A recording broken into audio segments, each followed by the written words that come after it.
A million years ago, our planet looked almost identical externally to the world we observe today. The outlines of the continents and oceans were roughly the same, and it seemed that little had changed over such a long period of time. However, a closer examination reveals that certain significant differences did indeed exist. The main of these was that there were no humans in the modern sense of the word, and the entire living world evolved according to different laws. In this article, we will briefly describe what life was like for our ancestors during that era, and how the planet changed under the influence of natural processes. By referring to the knowledge accumulated from scientific research, we can understand that millions of years ago, during the so-called epochal period known as the Pleistocene epoch, our planet experienced important climatic and geological changes. One of the most noticeable phenomena during this period was a global cooling, which became a key factor in shaping the Earth's appearance and life on it.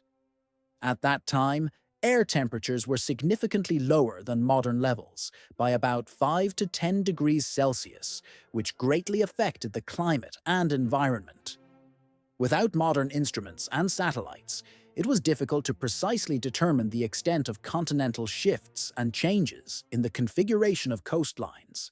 However, thanks to space imaging and geological studies, scientists concluded that the continents at that time resembled their current outlines very closely, although the Earth's surface was already undergoing significant transformations. As a result of cooling and the accumulation of ice masses in the polar regions, the global sea level dropped by approximately 100 meters compared to today.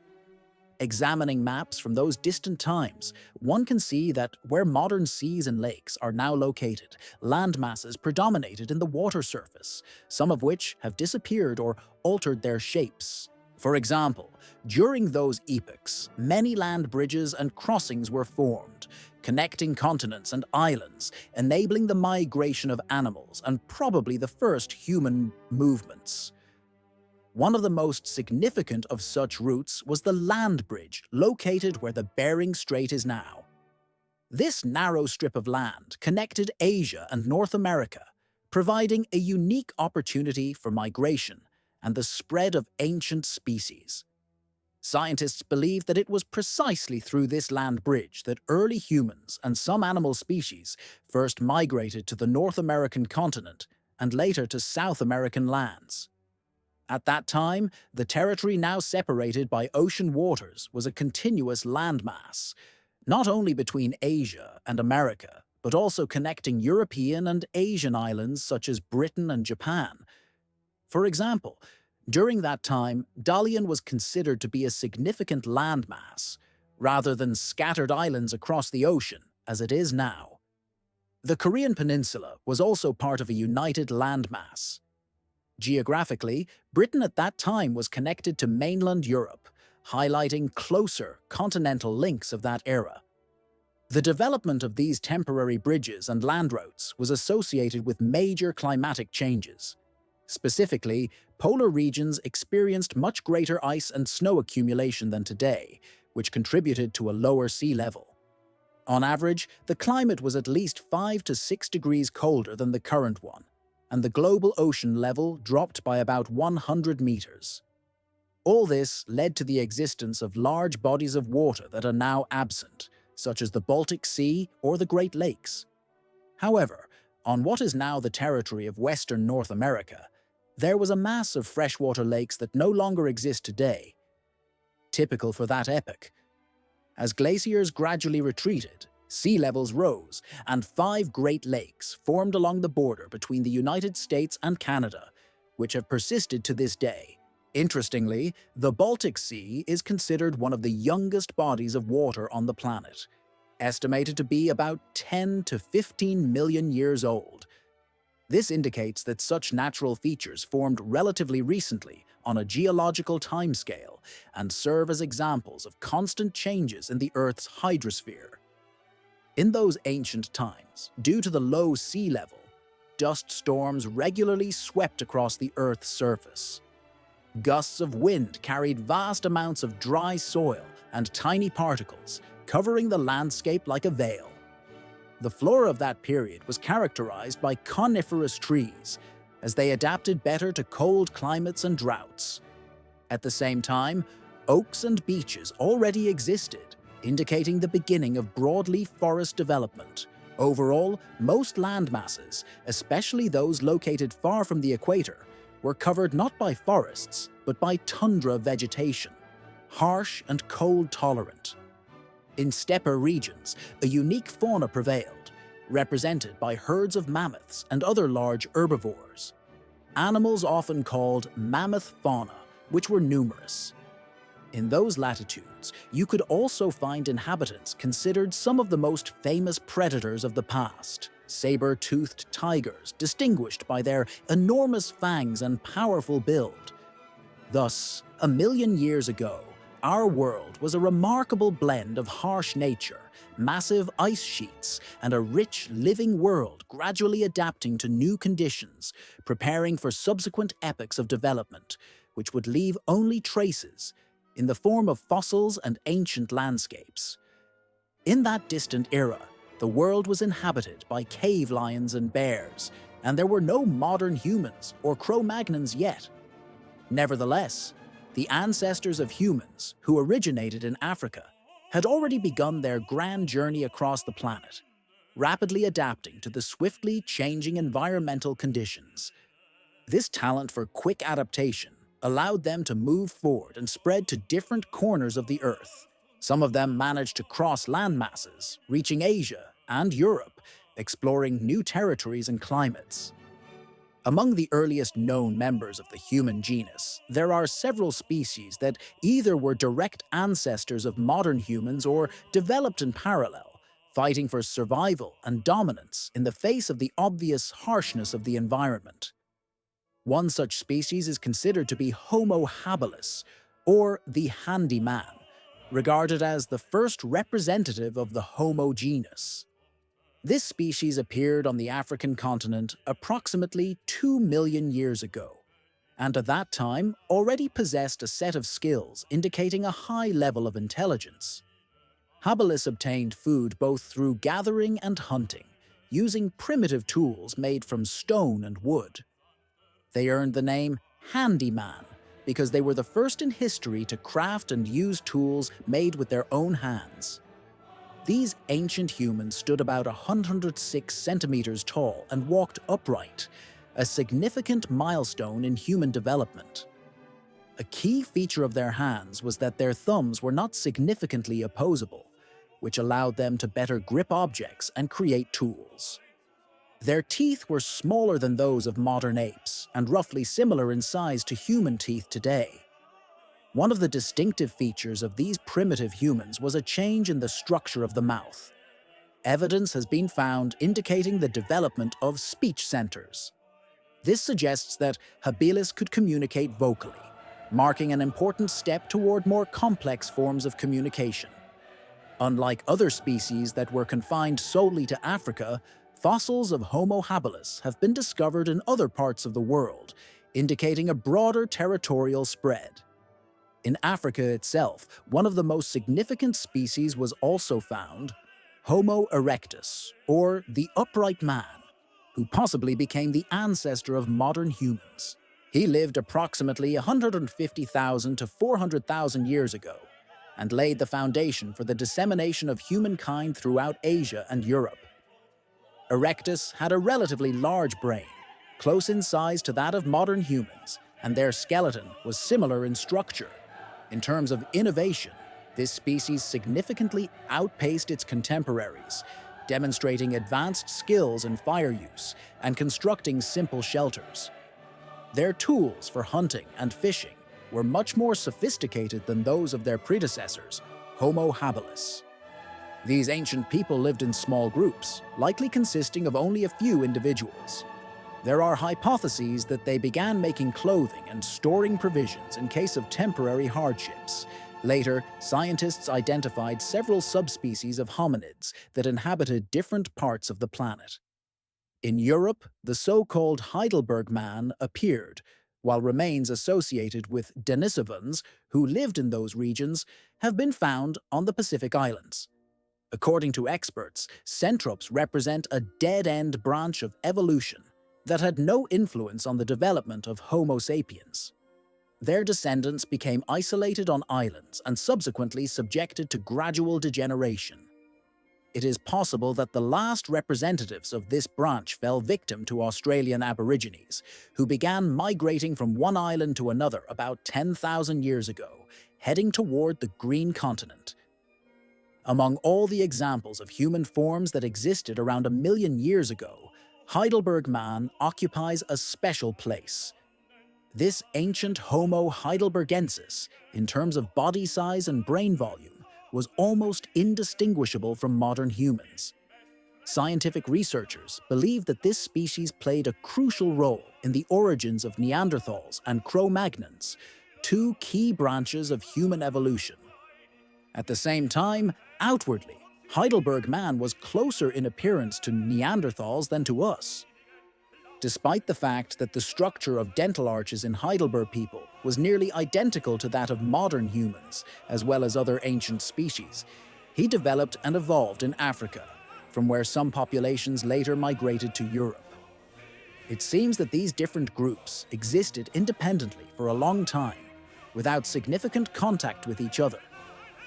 About 500,000 years ago, Earth experienced a new ice age, a period of severe winter conditions. At that time, the continents had already taken their familiar shapes, but the climate and natural conditions differed significantly from today. Despite a world immersed in cold and unpredictability, human ancestors did not stop their migratory journey, exploring new territories for settlement. During these distant times, the emergence of Neanderthals, the one of the ancient human species that inhabited the planet during cold periods, reached its peak. Their skills and adaptability allowed them to survive in extreme cold conditions, but after hundreds of thousands of years, they disappeared, giving way to the more adaptable Homo sapiens, our direct ancestors, who became the strongest in the struggle for survival. Ice ages are a special phenomenon involving not just prolonged snowy and icy advances starting at the polar ice caps. It's a sequence of continuous and interspersed cold periods and thaws. These periodic changes occurred within a certain temperature range and generally shaped the planet's climate dynamics. From 500,000 to 20,000 years ago, the situation on Earth was radically different from today. The European continent was covered by ice sheets that reached such sizes they extended to Kiev, Dnipropetrovsk, and Volgograd. In North America, the glacier covered nearly half of the territory and nearly reached the tropics along the Mississippi River Valley. The thickness of the ice on the Scandinavian peninsula and in some parts of present-day USA reached 3.5 kilometers. Such gigantic ice masses had a significant impact on global and local climate conditions, causing the expansion of tundras, forest tundras, and semi-deserts in the areas under their influence. Extensive land areas at this time were primarily covered by harsh tundra, grassy steppes, and semi-deserts. For example, at the latitudes of modern Central European countries, vast expanses of tundra vegetation were present, while present-day France and Germany were mostly flat meadows and sparse forests. These natural conditions stretched to the shores of the Mediterranean Sea, creating unique ecosystems rich in flora and fauna. It was during this period that the climate conditions followed a path that created a special environment for ancient creatures and their ancestors, shaping the conditions for their survival and evolution. The period from 700,000 to 500,000 years ago is considered the heyday of the so-called mammoth fauna, a rich and diverse world of large mammals inhabiting that era. During this time, the steppe zones finally separated from the southern regions, and steppe flora began actively spreading across European, Asian, and North American territories. Entire herds of large, hoofed animals migrated to these areas: woolly rhinoceroses, bison, various horse and deer species, all forming the foundation of the diet and life of ancient humans. The era was filled with predators, including numerous species of cats, as well as wolves and bears. During this period, along with mammoths, the ancestors of the human genus emerged from Africa, commonly called Neanderthals. Their appearance is dated to approximately 600,000 years ago, and as climate and glacial changes occurred, these ancient humans gradually moved further north and east, occupying new territories and adapting to new conditions. Until recently, it was believed that Neanderthals represented a sort of dead-end branch of human evolution, with Cro-Magnons appearing around 40,000 years ago, considered the true ancestors of modern humans. However, with advancements in genetic science and in-depth research, it has become clear that the legacy of Neanderthals is still present in the genetic code of modern humans. In particular, many contemporary populations have DNA segments that trace back to these ancient ancestors, indicating complex interspecies interactions. In physical terms, Neanderthals were significantly better adapted to the harsh conditions of the ancient Earth than our later ancestors. Their bodies were more resistant to cold, they had a sturdier build, and they were better able to survive in extreme climates. However, in the fields of technology, culture, and social organization, they lagged considerably behind the more advanced Homo sapiens, which is why it is believed that Cro-Magnons ultimately prevailed in the struggle for survival and dominance. Despite this, the lifestyle, customs, culture, and social ties of Neanderthals remain a subject of keen interest for researchers trying to understand how these ancient humans lived and interacted. Their average height was about 165 centimeters, and their skeletons were massive and robust. Their muscle mass exceeded that of modern humans by approximately 30 to 40%, indicating a high level of strength and durability. Visually, Neanderthals were characterized by a low, sloping forehead, wide cheekbones, and strong jaw muscles, giving them a distinctly powerful face.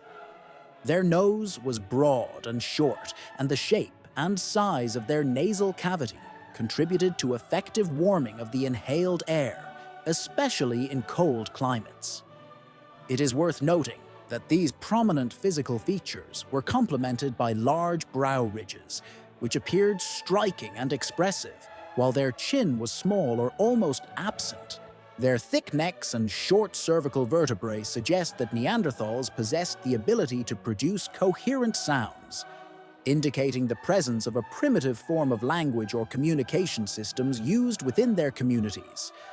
Regarding hypotheses about facial hair in these ancient humans, there were theories suggesting that Neanderthals lacked body hair. However, definitive evidence for these ideas has not yet been found. An interesting hypothesis was proposed by an Estonian scientist who theorized about Neanderthal mobility. He believed that due to the bulkiness of their limbs, their steps were shorter than those of Cro-Magnons, so they relied more on walking and other locomotive abilities rather than running speed when moving. This style of movement made them less swift but more stable, which proved advantageous in surviving harsh, natural environments that demanded reliability and consistency. In terms of diet, Neanderthals utilized various natural resources, hunting animals, collecting nuts and roots, made possible by their skills and knowledge of the local fauna and flora. The DNA of these ancient humans shows that in adulthood, the gene responsible for lactose digestion was turned off, meaning that they could consume dairy products only during early childhood. Historians and anthropologists suggest that only with the advent of animal husbandry did adult Neanderthals begin to regularly consume milk from various animals. Prior to this, milk was practically poisonous to them, as their bodies were unable to process it properly and therefore did not utilize this food source. Regarding their lifestyle and social structures, it is believed that Neanderthals most likely lived in small groups of up to 30 individuals. Mastering fire, and learning to use it provided them with warmth and means for cooking. However, despite the lack of clear archaeological evidence, it is thought that living directly in caves was not their primary practice. Most of their camps were located in steppe regions along migration routes, temporarily setting up shelters made of animal skins, bones, wood, and other accessible materials. Caves, evidently, served only for short periods, possibly for seeking shelter, performing rituals, or conducting cultural ceremonies. Thus, their way of life differed significantly from our typical perceptions, and their methods of movement, dwelling, and feeding highlight the uniqueness and complexity of their ancient culture. These early inhabited sites most likely served as locations for burying their kin, rituals through which they honored the deceased. In Europe and the Middle East, scholars have discovered numerous such burials, testifying to complex burial rites. At the La Chapelle site in France, archaeologists found a characteristic, well-preserved burial carved as a shallow grave. Inside lay a human skeleton positioned in a fetal pose, possibly holding symbolic significance or reflecting the beliefs of that era. Alongside the remains, residues of food and flowers were found, indicating that special funeral attributes were prepared, perhaps to honor the memory of the departed or ensure their well-being in the afterlife. Similar finds have been made in the Shanidar Cave in Iraq, where archaeologists uncovered several Neanderthal burials. In one grave, they discovered the remains of a Neanderthal who lived to around 40 years old, considered a considerable age for that time. This burial also contained a large amount of pollen from flowers, sparking lively debate among researchers. Some believe this indicates a ritual connected, for example, with flower worship or remembrance.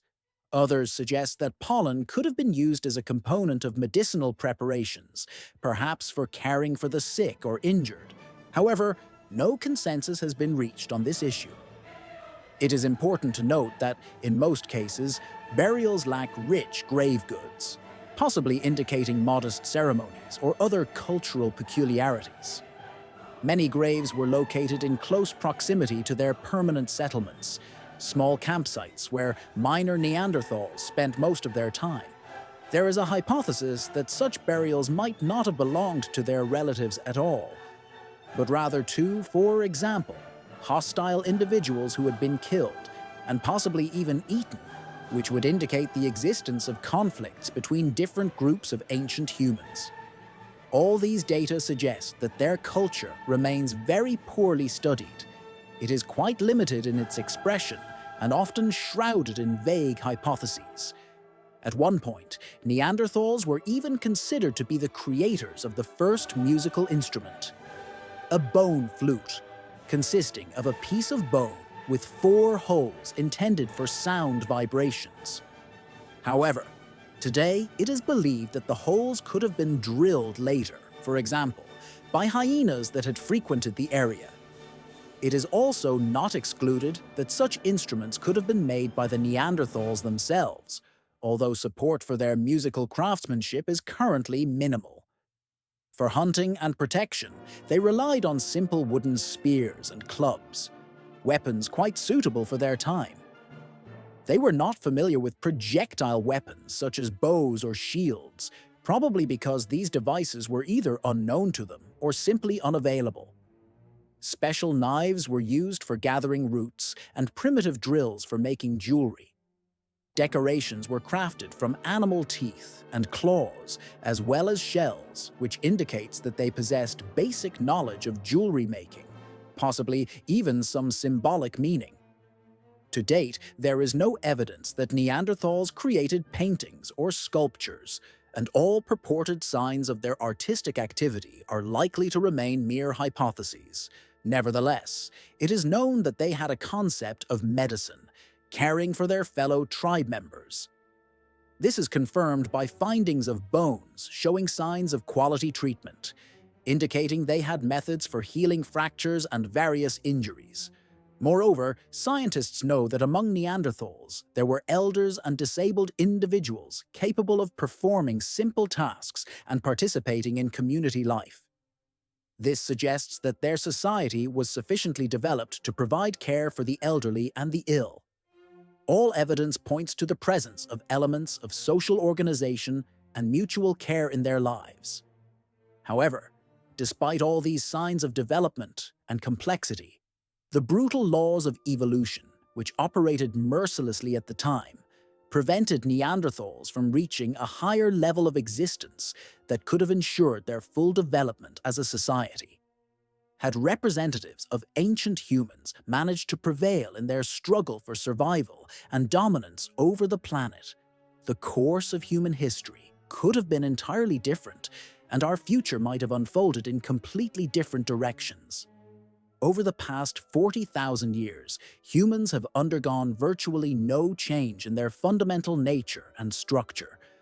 Although during the same period, their development in technology, science, and culture has far exceeded simple human existence, it can be confidently said that even in those distant times, the human form was taking shape, closely resembling what we perceive today. Nevertheless, some scientists believe that significant differences still exist between us and our ancestors. Moreover, the further back in time we go to ancient epochs, the more pronounced in their genetic code are traits characteristic of Neanderthals. Today, we will try to understand how the modern human type appeared and whether we can be considered descendants of Cro-Magnons. If you're interested in a summary of questions about the origin of species and the history of Earth's development, this material will help expand your understanding of these complex processes. Note that the species name Cro-Magnon comes from the name of a French cave called Cro-Magnon, where, in 1868, remains of members of this species were first discovered. Researchers found several male and female skeletons in various conditions of preservation, along with tools, chambers, and other objects, indicating a high level of cultural development. In scientific practice, the term Cro-Magnon can be used both narrowly to denote those individuals whose remains were found inside this cave, and more broadly, to include all inhabitants of its territory across different eras. In Europe, during the Upper Paleolithic period, roughly 30,000 years, these representatives of the ancient human race, Cro-Magnons, the ancestors of modern humans, lived there. Their settlement coincided with the Upper Paleolithic era, which lasted approximately 30,000 years, and during that time populated large parts of the Earth.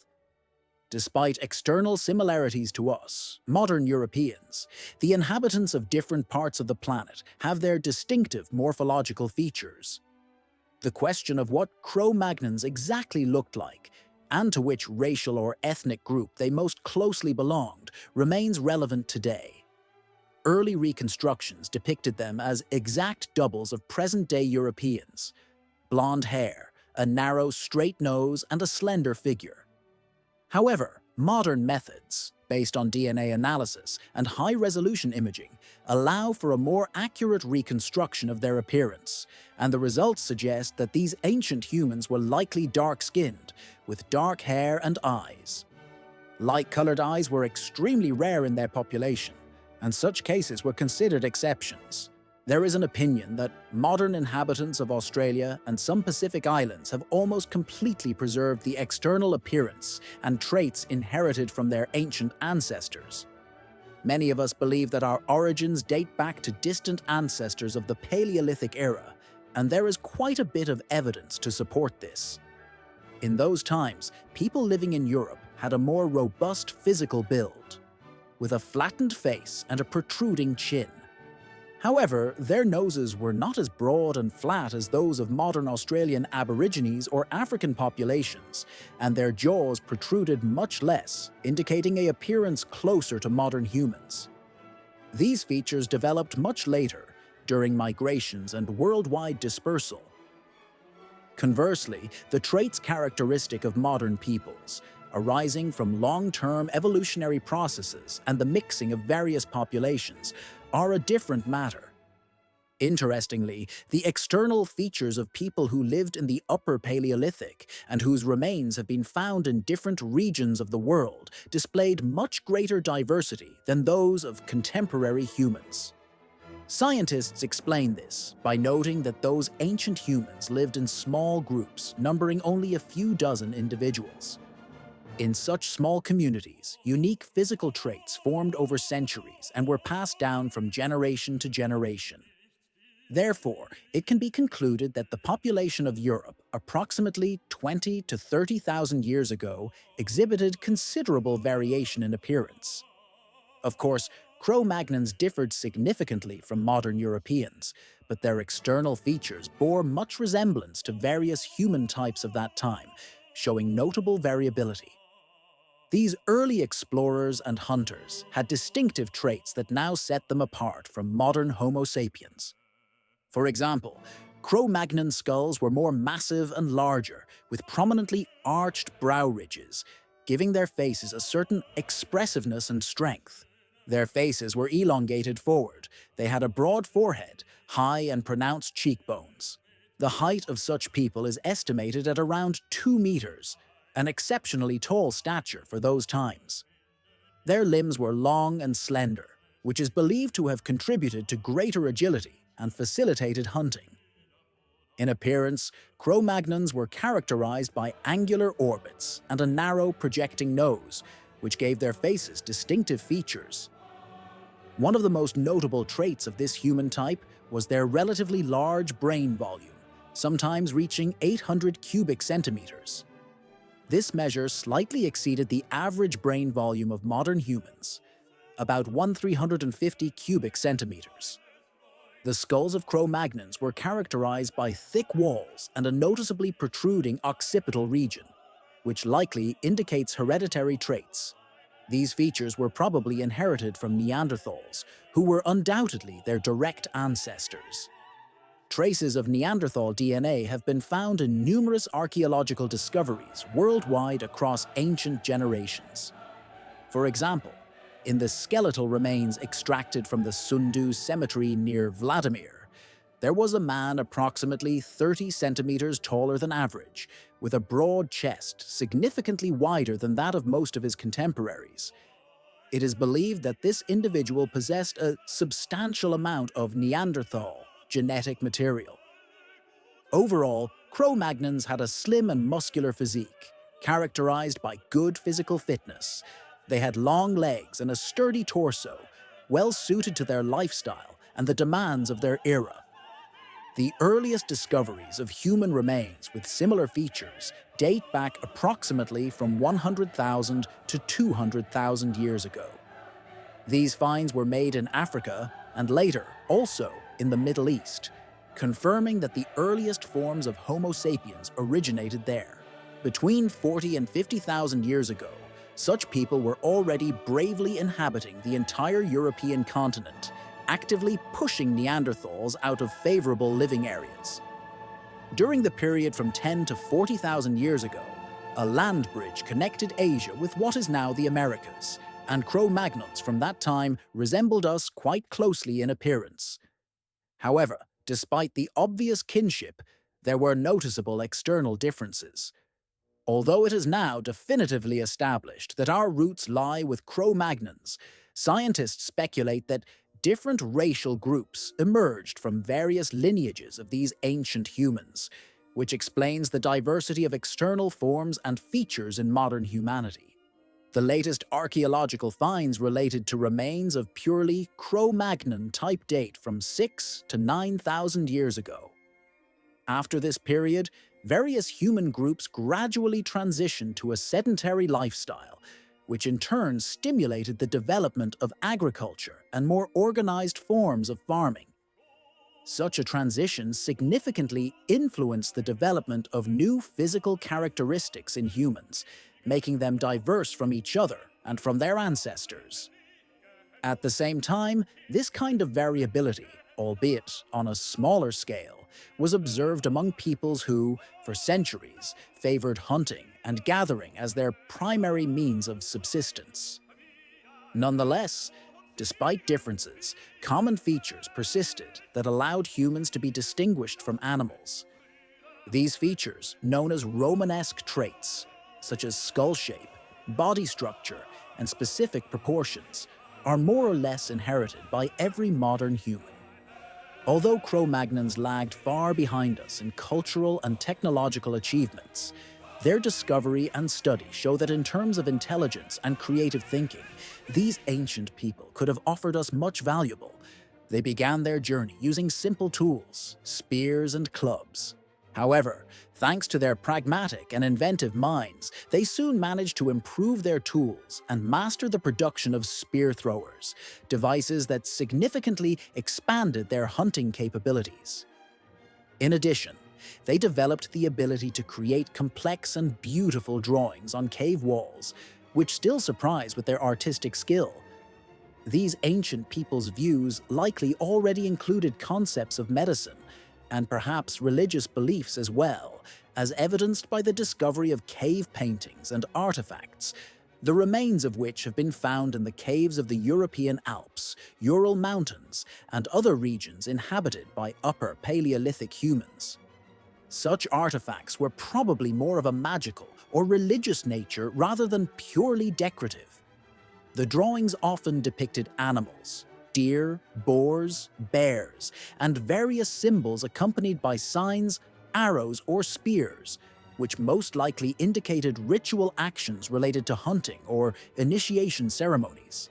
Naturally, fine carvings and engravings on knife handles, as well as ritual burials among Cro-Magnons, testified that their spiritual culture was just beginning to develop and was becoming increasingly complex.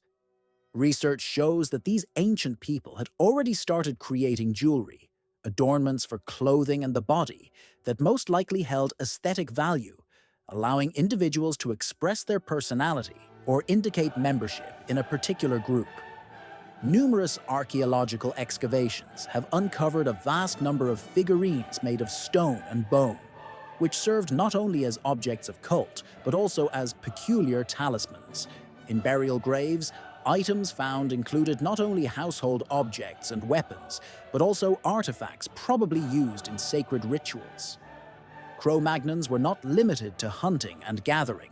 They became the first to tame wild animals, marking an important step toward domestication. The first helper they tamed was the domesticated wolf, a true relative of the modern dog. Some researchers believe that this animal symbiosis greatly increased the effectiveness of hunting, making it more successful and less risky. As a result of this cooperation, humans gained a significant survival advantage and were able to establish their initial positions for successful dispersal across the planet. It was these successes and achievements of Cro-Magnon peoples that secured their dominance and allowed them to compete with other species, gradually eliminating or assimilating them.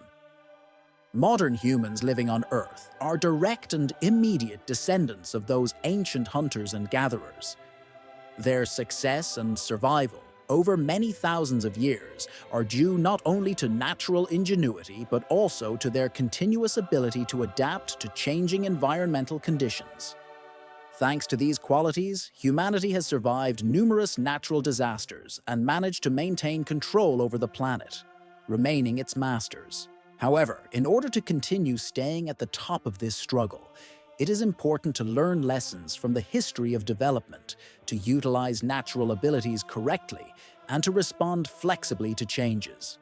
According to the laws of evolution, the one who adapts best and leverages their strengths wins in the struggle for existence.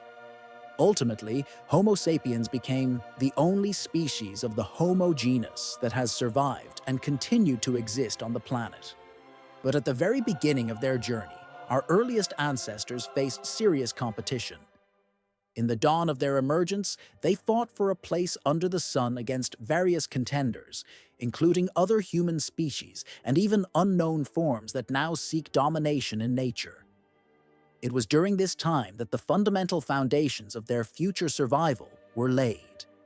Adaptability, perseverance, and the continuation of their ancient path that led humanity to its current level of development. In this narrative, we will delve into the history of people who lived and evolved on our planet alongside our own line, and try to understand why exactly Cro-Magnons proved to be more fortunate and stronger.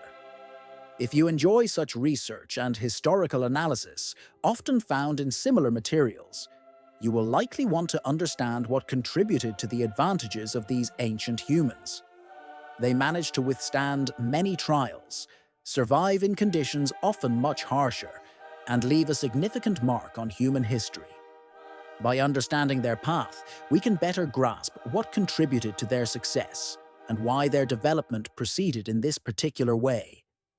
To amplify this knowledge and give more people the opportunity to learn about this unique history, it is essential to understand what made Cro-Magnons more fortunate compared to their contemporaries.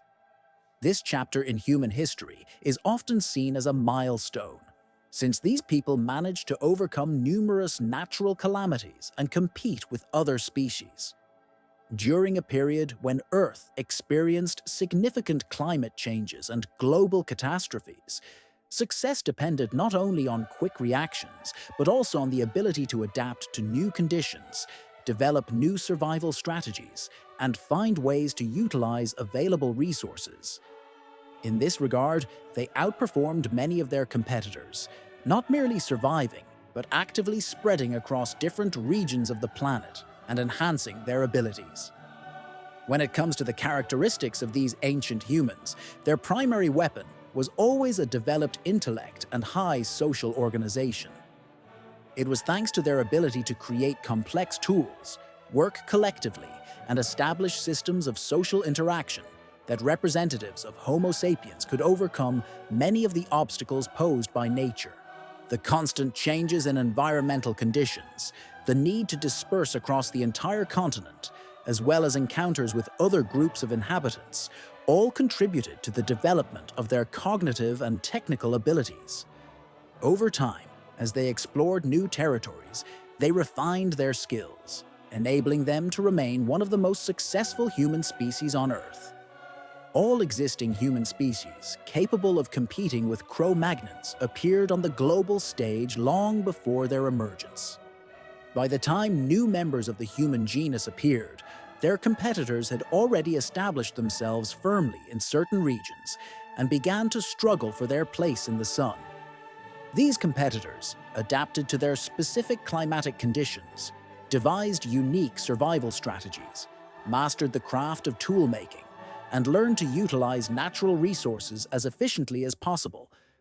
All this made the struggle for territory not merely a clash of physical forces, but rather a contest of wit, tactics, and adaptability. There is a widespread belief that, thanks to the development of social structures and more complex forms of organization, Cro-Magnons were able to supplant other human species in harsher, less hospitable environments. However, it should be noted that this process was not primarily based on armed conflicts or confrontations, but rather on advantages in organization, population volume, and the ability to rapidly explore new lands and resources. Thanks to this approach, Cro-Magnon groups proved to be more dynamic, mobile, and adaptable to a changing world than their competitors from other species, who often remained in more limited ranges or disappeared altogether. Historians and anthropologists note that for thousands of years, in various parts of the world, other human species, numbering from 5 to 8, lived alongside Homo sapiens. These species evolved as independent branches of humanity, sometimes grouped within a broader classification approach, and at other times separated. All these species shared a common ancestor, but at some point, their evolutionary paths diverged, leading to distinct features. The time frames of existence for some of these species remain subjects of debate and scientific discussion, as precise data about the periods during which these species lived and disappeared are often lacking. For this reason, it is impossible to state with certainty that all of them went extinct solely due to competition with our ancestors. Some may have died out for other reasons or were simply pushed out of their habitats. It is worth noting that, according to recent estimates, Cro-Magnons appeared on the African continent approximately 100,000 to 200,000 years ago. This relatively wide time span indicates that the development of this species occurred through gradual stages. About 5,000 years ago, they left Africa, beginning their dispersal into various regions of the planet. As a result of this migratory process, approximately 30,000 years later, there were no longer any of those human species that had developed alongside them on Earth. All of them had either been destroyed, displaced, or absorbed into growing societies. This can be demonstrated by the presence of genes from other species in modern humans, which indicates complex interspecies interbreeding processes.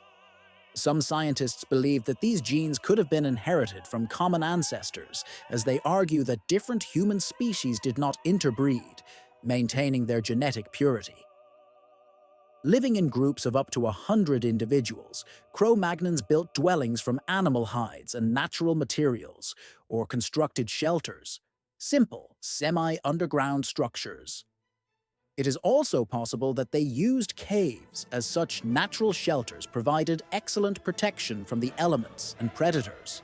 To retain heat and defend against small animals, they likely wore clothing made from hides and furs, enabling them to survive in cold climates. One of their most important qualities was the ability to speak. With articulate speech, Cro-Magnons could communicate effectively, exchange knowledge, and build complex social bonds. This human species hunted large game, mammoths, deer, and other large herbivores, which required high skill and coordinated group efforts. Understanding this period of history highlights how crucial communication, teamwork, and the development of tools were for their survival, as well as their ability to adapt to various environmental conditions. These qualities ensured their success in the struggle for life, and left a significant mark on the evolution of the human race. Throughout their long existence, primitive humans mastered the creation of numerous diverse tools that greatly increased their chances of survival and simplified everyday life. They invented and produced various implements designed for a wide range of purposes. For hunting wild animals, they used special throwing devices that allowed them to launch spears over distances exceeding 120 meters. This enabled them to strike prey safely without approaching dangerous game. Additionally, to catch small creatures, primitive hunters set traps and snare for birds and small animals. In terms of fishing, our ancestors developed special devices such as harpoons and hooks, which made catching fish more successful and less risky. Another significant step in their development was domestication of animals. Studies show that during the same period, humans tamed the first dogs, the most loyal and faithful companions. This fact demonstrates a relatively high level of their development and their ability to interact with nature. Archaeological finds related to the cultural and artistic life of ancient peoples include a variety of unique artifacts: cave paintings, created deep within caves, jewelry made from bones and stones, and toys intended for children. Such discoveries indicate that our ancestors were not solely focused on survival. They also engaged in art creation and participated in rituals, reflecting a developed spiritual world. Researchers also point to the presence of complex burial rites among Cro-Magnons. This suggests that early humans held beliefs about the afterlife and showed respect for deceased ancestors. The existence of such rituals indicates that primitive people could find time for activities not directly related to food acquisition and survival, which demonstrates significant cultural and social development. But what could these organized and socially advanced communities have contrasted with other groups of humanity? Until recently, the prevailing belief was that the remains found in South Africa, attributed to one of the now extinct branches of humanity, belonged to much later periods, and that these species had gone extinct long before the emergence of Homo sapiens. However, recent studies have questioned this view, establishing that the age of these finds is only between 200 and 300,000 years. This meant that primitive humans could have hypothetically overlapped in time with our earliest ancestors, much closer than previously thought. Unfortunately, apart from bones, no other artifacts have been preserved. In the caves where the skulls were found, scientists discovered no signs of tools, clothing, or organic residues, complicating efforts to determine their way of life and material culture. Perhaps these creatures resembled Australopithecines, some of the earliest members of the human lineage. Their hands were adapted for climbing trees, and their leg structure enabled long-distance walking and rapid running, making them excellent survivors in their natural environment. Among the finds, the Heidelbergensis is distinguished as it was considered a possible link between Homo sapiens and Neanderthals. Morphologically, it differed significantly from modern humans. Its skull was massive, with prominent brow ridges, and its face featured a low forehead and lacked a pronounced chin prominence.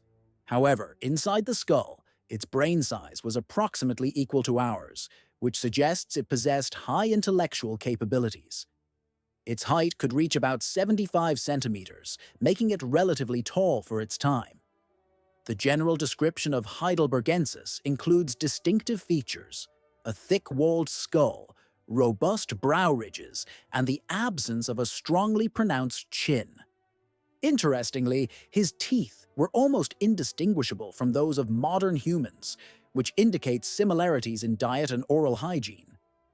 According to various sources, this species appeared in Africa approximately 500 to 800,000 years ago, and later spread across Eurasia. It is believed that the African and European branches of Heidelbergers evolved independently, reflecting a diversity of evolutionary paths and levels. The European lineage of this species persisted for a very long time, leaving behind its last remains about 130,000 years ago. This suggests that Heidelbergers may have interacted with our earliest ancestors, Homo sapiens, during those distant epochs. Despite their unusual appearance, the Heidelbergers possessed a high level of intelligence and were capable of using fire as well as creating simple tools. Scientific evidence shows that they were the first to use stone tips for arrows and spears, marking an important step in the development of hunting and defense tools. All these facts together indicate that even in ancient times, what seemed to be primitive beings possessed significant technological and cultural potential, laying the foundation for the further development of human civilization. It is possible that these ancient peoples not only had artistic abilities, but also showed care for their elderly and weak members. For example, the inhabitants of Heidelberg lived in small groups of sometimes only a few dozen people, working together to gather food, hunt large animals with horns and hooves that inhabited their region during that period. Among prehistoric human ancestors, there were also other unusual species, such as the Flores man and Eoanthropus, representing unique forms of hominids. During their migration, some of these groups became isolated on separate islands, which led to the development of specific traits and features. A vivid example of such an isolated population is the inhabitants of Java, who settled the island about 100,000 years ago. Over the course of evolution, they acquired unique characteristics that distinguished them from other humans, leading to the classification of a separate subspecies, Homo of Java. However, like any closed and small group, these people were doomed to gradual decline and eventual extinction. The main reason for this was that, thanks to abundant food supplies and the absence of serious threats from predators or competitors, they had no need to struggle for survival, which in turn limited the development of their defensive and adaptive abilities. A similar fate befell the inhabitants of Flores. Their decline was expressed in an ongoing reduction in body size and brain volume, indicating a decrease in intelligence and physiological features. These people appeared on the island about 1 million years ago and disappeared approximately 40,000 years ago. Throughout their nearly 415,000-year history, the brains of these beings decreased by more than half. Some scientists hypothesize that their extinction may have been caused by a powerful volcanic eruption, which destroyed a significant portion of the population and altered their living conditions.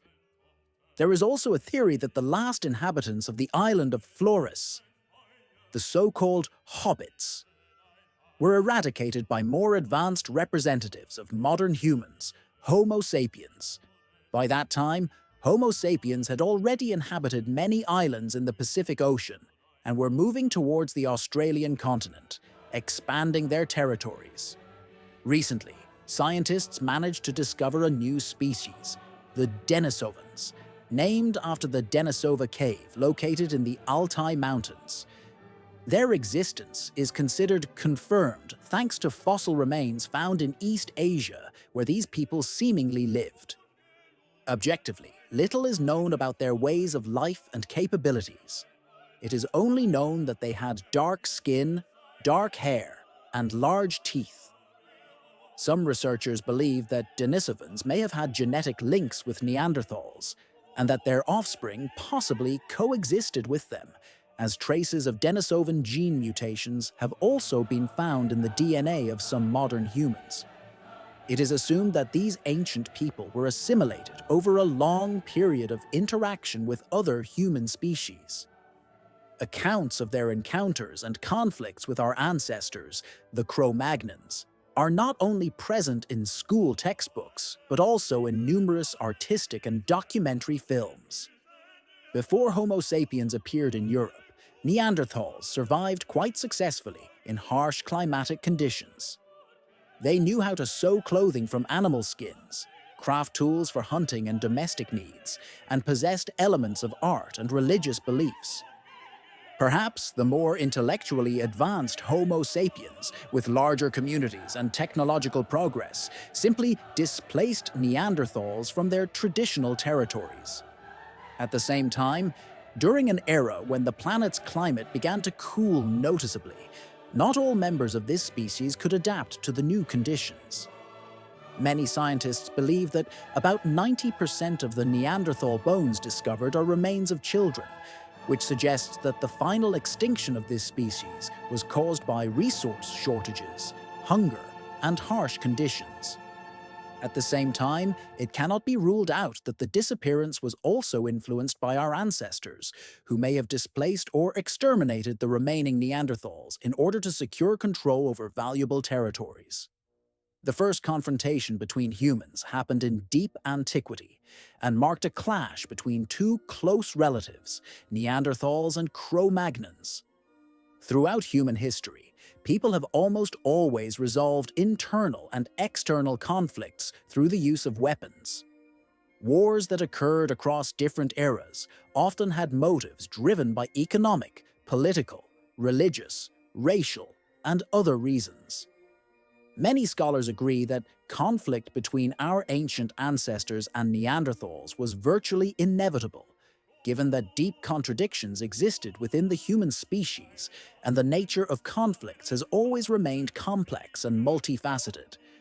Today, we will try to understand in more detail what motivated these two species to clash, and what consequences this confrontation might have had for the future of the human race.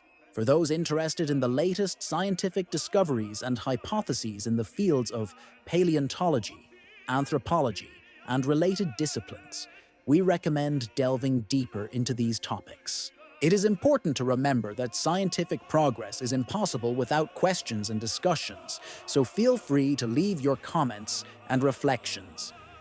This helps advance research and share knowledge with others. Anthropologists and historians constantly emphasize that humans have never had significant reasons for peaceful coexistence with their fellow beings.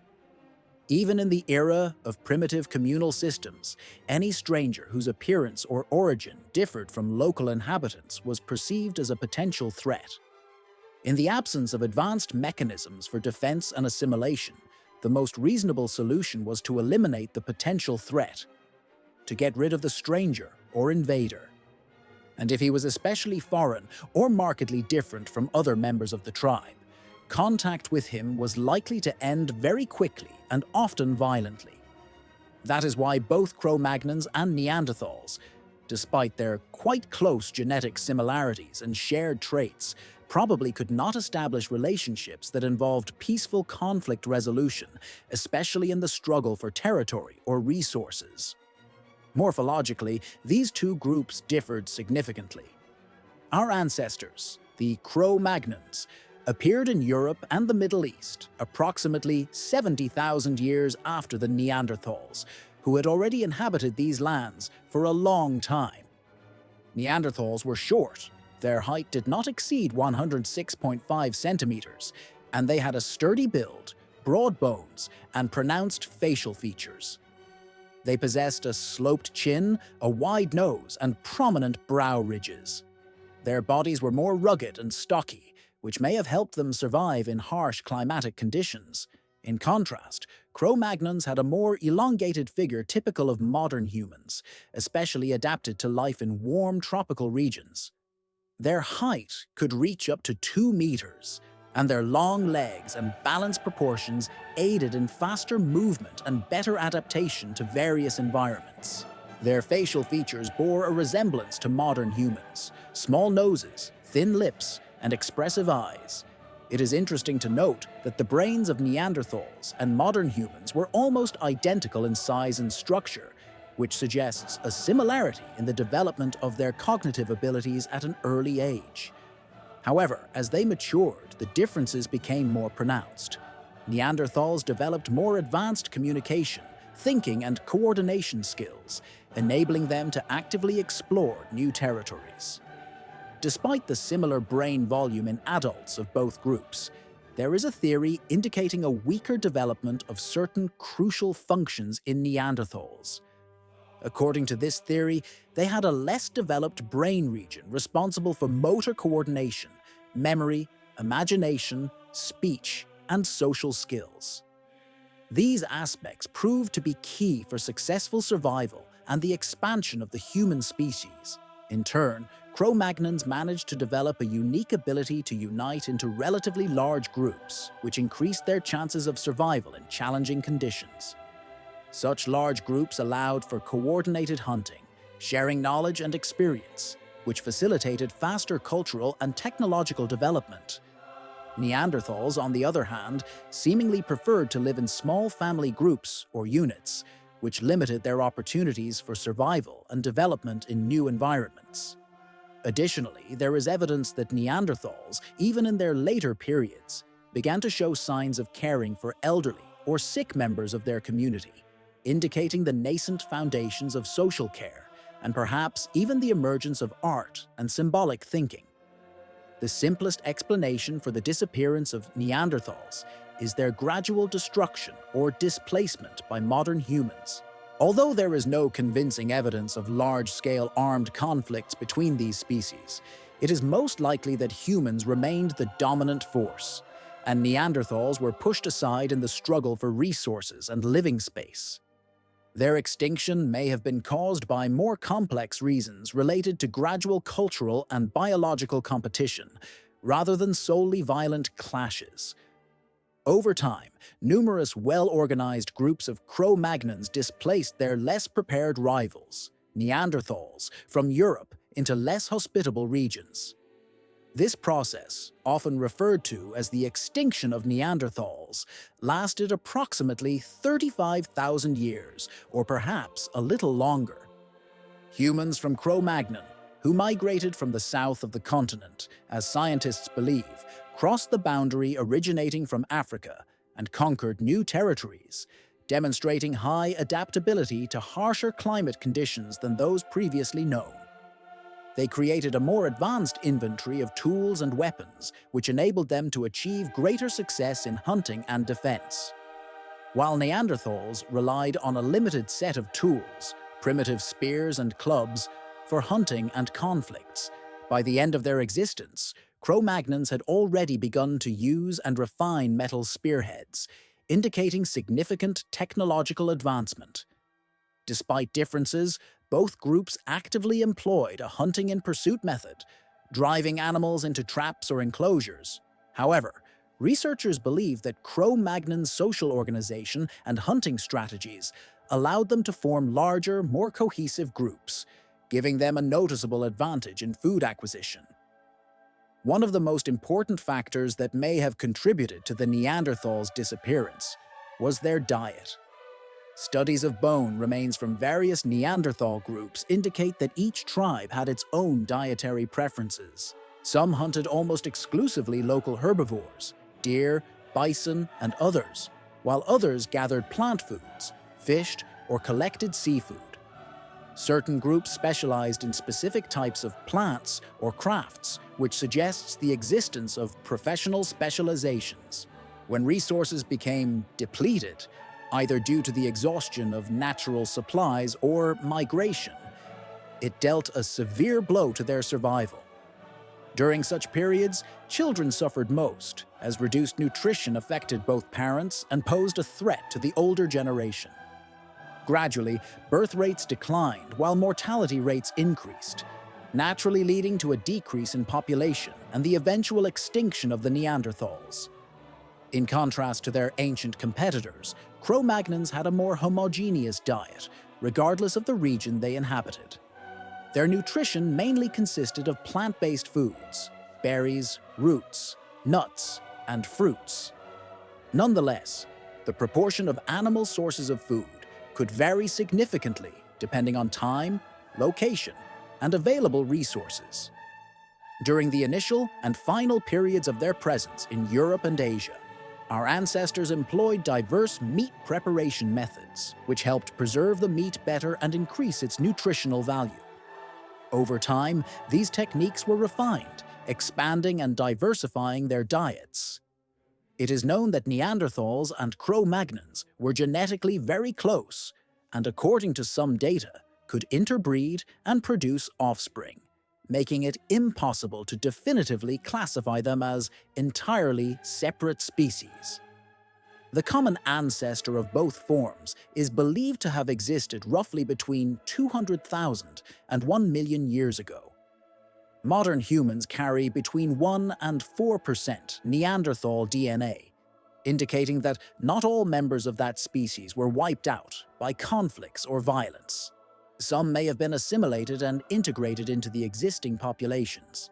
Many researchers believe that Cro-Magnons, who came from Africa, not only displaced the Neanderthals, but that their active presence and more advanced behavior contributed to the gradual disappearance of their rivals. However, archaeological findings at sites occupied by both groups indicate that Neanderthals were not defenseless at all. Their archaeological remains regularly show traces of characteristic weapons, stone tools, as well as bones with bite marks and other damages, suggesting that they not only fought for resources, but also actively engaged in battles with one another. In some cases, teeth marks are found on bones, indicating that they may have eaten slain enemies or competitors, which implies their conflicts were quite brutal and bloody. Additionally, there are alternative hypotheses, such as the idea that the main weapon in Cro-Magnon's struggle for survival was domesticated dogs. These animals could have played a crucial role in hunting, guarding, and protection, giving humans an advantage in resource acquisition and safety. In any case, all these facts and theories help to understand how complex and multifaceted the interactions of our ancient ancestors were during that era, and how the modern human race was ultimately shaped. This remarkable symbiosis emerging between humans and their ancestors in the early stages of evolution greatly enhanced their ability to defend themselves against various threats that previously might have overwhelmed them. It is likely that Neanderthals, being one of the closest relatives of modern humans, could not secure enough food to survive and continually develop. American scientist Peter T. Shipman proposed an intriguing hypothesis about the prosperity of Cro-Magnons based on studies of their evolution. He suggested that during that period, they developed a significant genetic trait, a mutation that turned the scleria of their eyes white. This change played an important role in increasing their ability to recognize and correctly interpret signals from interlocutors, which substantially improved communication within communities. As a result of such development, social bonds and organization among humans strengthened, which in turn contributed to their success in the harsh environmental conditions. Some researchers speculate that the extinction of Neanderthals may have been caused by a global epidemic. These ancestors of our species left Africa approximately 150,000 years before Cro-Magnons. During this time, new microorganisms could have appeared in their populations, to which Neanderthals had no immunity. And it was these microbes that proved deadly for them. Our ancestors, traversing the planet, carried these pathogenic agents with them, which ultimately could have been a significant factor in their extinction. While Cro-Magnons, thanks to their immune adaptations, were protected from such threats. However, there is an alternative viewpoint among scientists who believe that the extinction of Neanderthals was not caused by direct confrontation with Cro-Magnons. They argue that the main role was played by nature itself, specifically climate and environmental changes. Indeed, in the regions inhabited by Neanderthals, significant climatic fluctuations persisted for a long time. During that period, these people concentrated their settlements in the most suitable areas. However, a series of large volcanic eruptions led to a substantial cooling of water and air temperatures. This naturally caused the widespread extinction of numerous animal species, which served as the primary source of food for Neanderthals. As a result of this crisis, their chances of survival greatly diminished, and the threat of starvation became a real danger to their existence. An important point here is that it doesn't matter exactly what caused the Neanderthals to disappear. There is always an element of competition in nature, one species competing against another for the right to occupy the same ecological niche. Perhaps under different conditions, they would have had a fair chance to survive and continue evolving according to their natural laws. But, unfortunately, modern scientists cannot say with certainty what the world would be like if they had not gone extinct. We do not know what our world would look like if modern humans had not appeared, if that historic merging and encounter had not taken place. And we ask ourselves, what if humanity never arose on Earth? Throughout the entire history of life on our planet, only one species has managed to break the laws of nature in its pursuit of development and dominance. That is us, humans. It is precisely because of our emergence that modern ecosystems formed, and at the same time began to be destroyed. It is interesting to ponder, what might the course of life on Earth have been without human intervention? Would another intelligent species have appeared on the planet capable of coexisting harmoniously with nature? Or would that species have followed a path similar to ours, repeating our experiences? These questions genuinely pique the interest of those fascinated by studying species evolution and the history of life on Earth. If you are interested in delving into fascinating reflections on nature, the origins and development of species, as well as humanity's role in this process, then these topics truly deserve careful exploration. The history of human lineage attracts with its enigmatic nature and the variety of scientific hypotheses. Understanding these processes helps us better comprehend mankind's place in the world and the responsibility we bear for the preservation and development of natural ecosystems. Thousands of years ago, Homo sapiens, or Cro-Magnons, began actively spreading across the surface of our planet. This process was not accidental, but the result of long evolutionary development and an inexhaustible drive to explore new spaces. It is interesting to note that, simultaneously with the appearance of Cro-Magnons on Earth, several other human species existed, each occupying a unique niche within the ancient ecosystem of the planet. The most well-known and significant contemporaries of modern humans were the Neanderthals, who lived in the harsh conditions of ancient Europe. These were sturdy and resilient people, adapted to the brutal climate, and despite their troubled history, they left a substantial mark in scientific research. During that era, anatomically modern humans, who at the time inhabited Africa, had not yet disappeared completely. Some remains of this species were recently discovered in the Altai Mountains, confirming their long existence and indirectly indicating migrations of ancient peoples. There are also various theories regarding the causes of the extinction of Neanderthals and Denisovans. Some scientists believe these species could not withstand competition from more aggressive and adaptive rivals who fought for the same land and resources, ultimately leading to their complete destruction. Others suggest that Neanderthals and Denisovans fully assimilated into Cro-Magnon populations, becoming part of their advanced society. Modern research confirms that genetic inheritance from these extinct species has penetrated the genomes of many people today, and their legacy lives on within each of us. About 125,000 years ago, a significant climate change known as an interglacial warming occurred.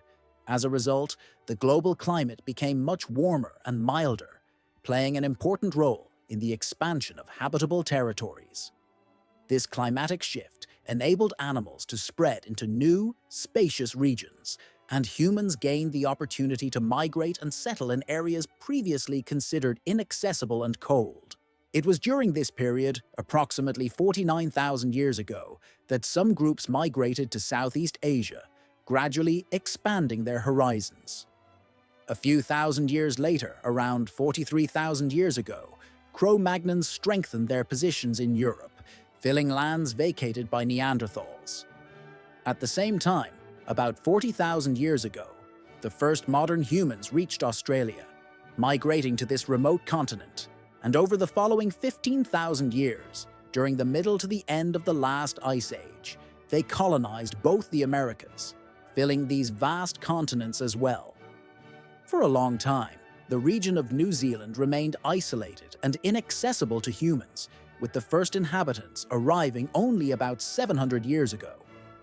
Humanity's appearance on Earth marked the beginning of large-scale changes in the natural environment.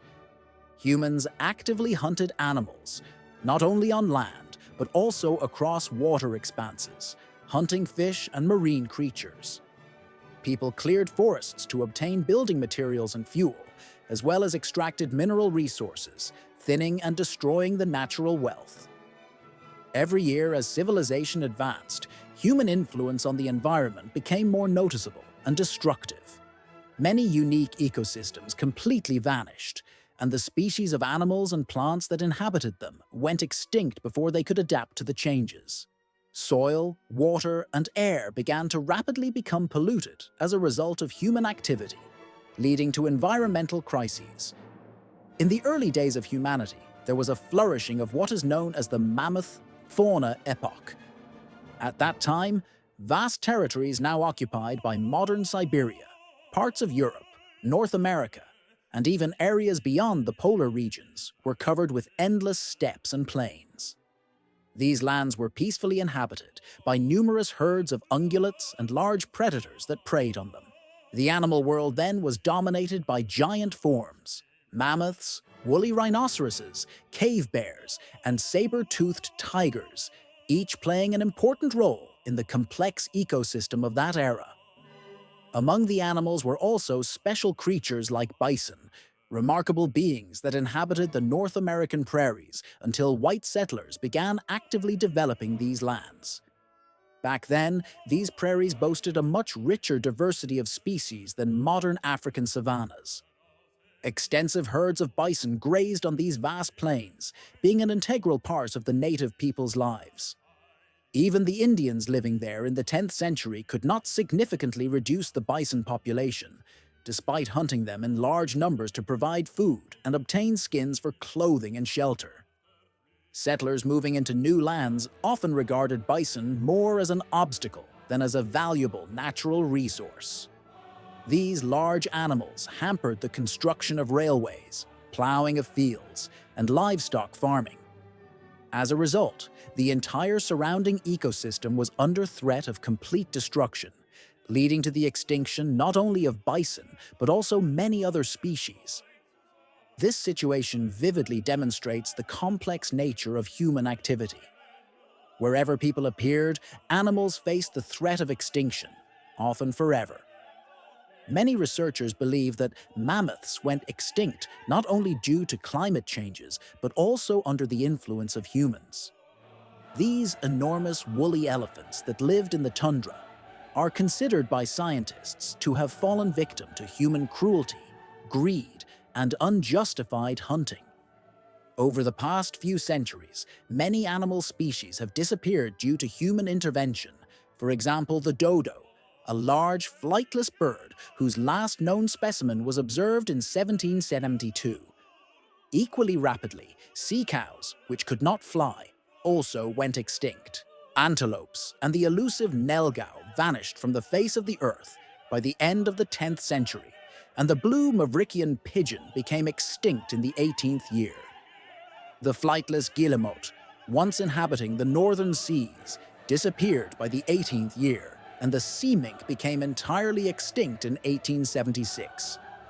The migratory pigeon, once widespread and numerous, disappeared in 1914, and the Caribbean monk seal, common in those regions, went extinct even earlier in the 19th century. Today, many species of animals and birds are on the brink of complete extinction, and the main cause remains human intervention. The primary reason for their population decline is the sharp reduction of their natural habitats. These losses are linked to deforestation for timber harvesting or expansion of agricultural land and pastures, as well as dam construction on rivers. Initially, these dams were built to power mills and later for electricity generation. Additionally, mass hunting and the killing of animals for meat, skins, bones, and fat played a highly negative role in maintaining ecological balance.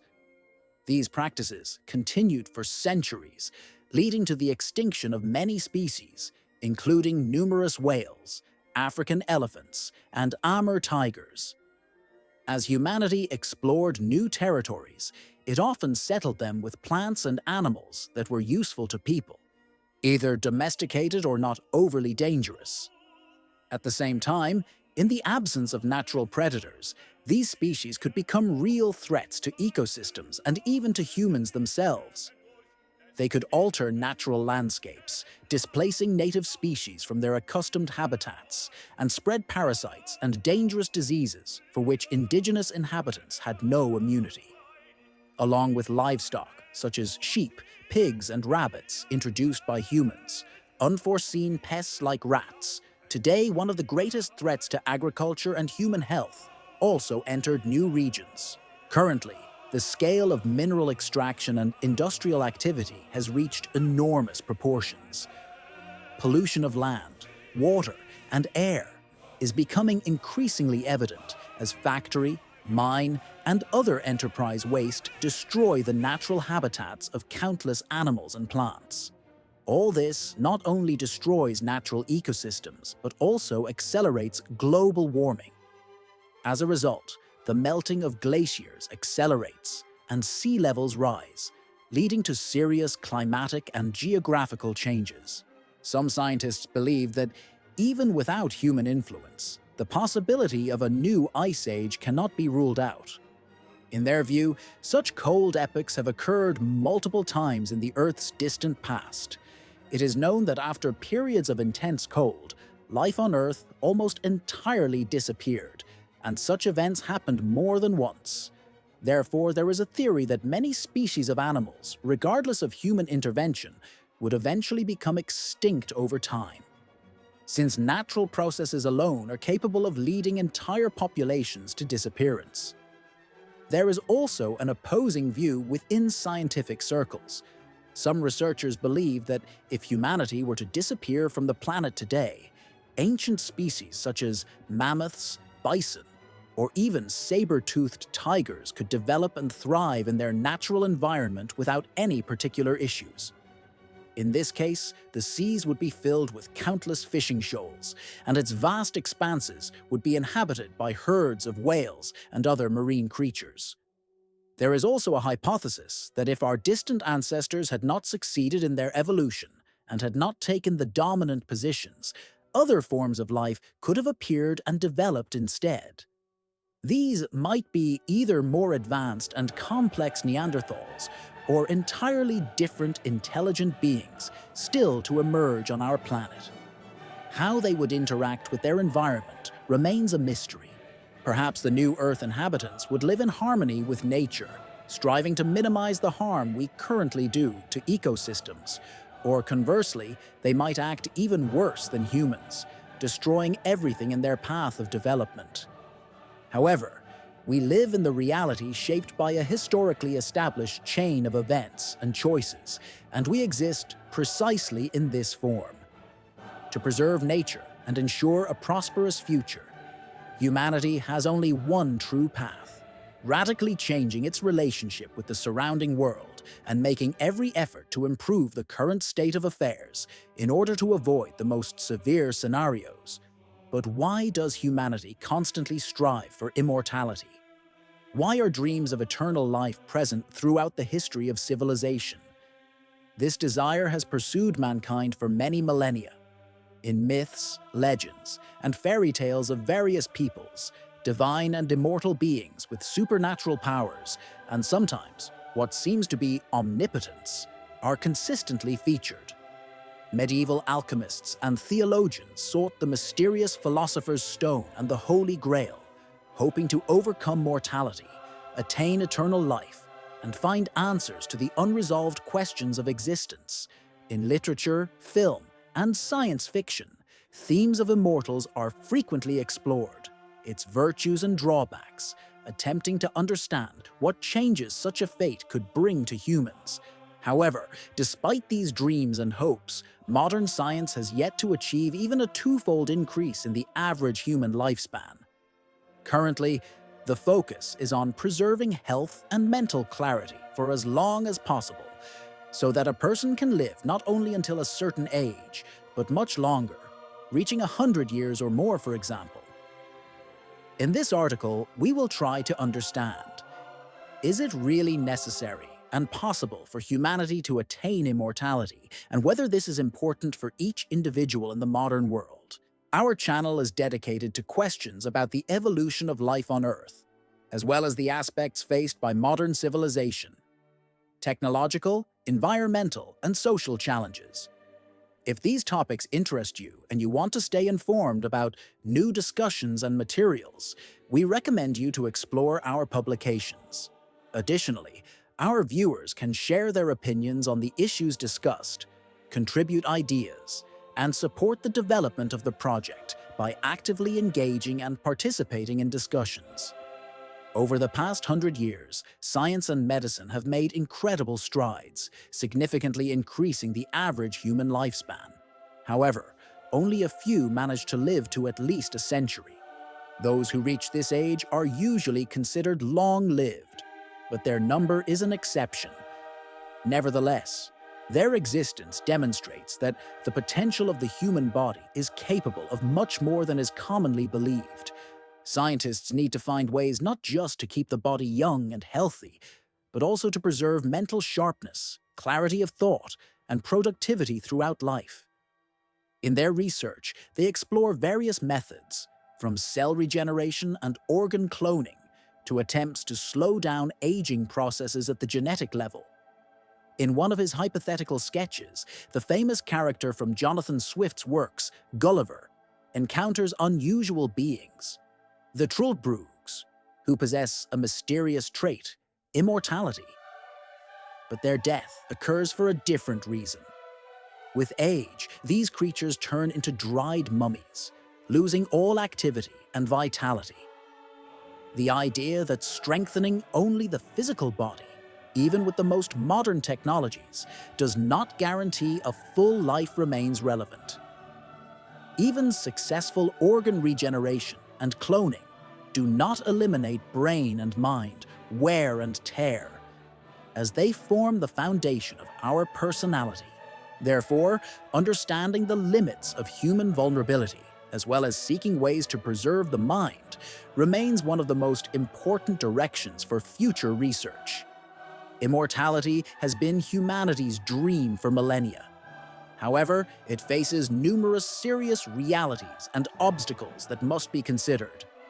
Imagine an eternally young person suffering from poor memory, ailments like Alzheimer's disease and other illnesses. Such a person would not be able to live and function fully in society.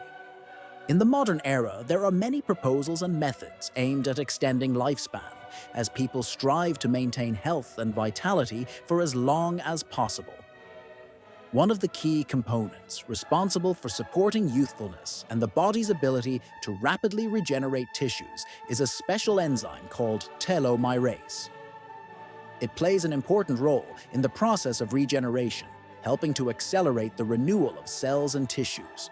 However, over time, the production of this enzyme decreases in our bodies, and the older a person becomes, the less their energy potential for self-repair. If scientists could develop a way to maintain telomerase levels at an optimal range throughout life, it could significantly extend not only the lifespan, but also the quality of human existence. A similar issue is observed with stem cells, which are present in large quantities during early life. These cells possess an amazing ability to transform into nearly any other type of cell and to replenish lost tissues, making them particularly valuable in regenerative medicine.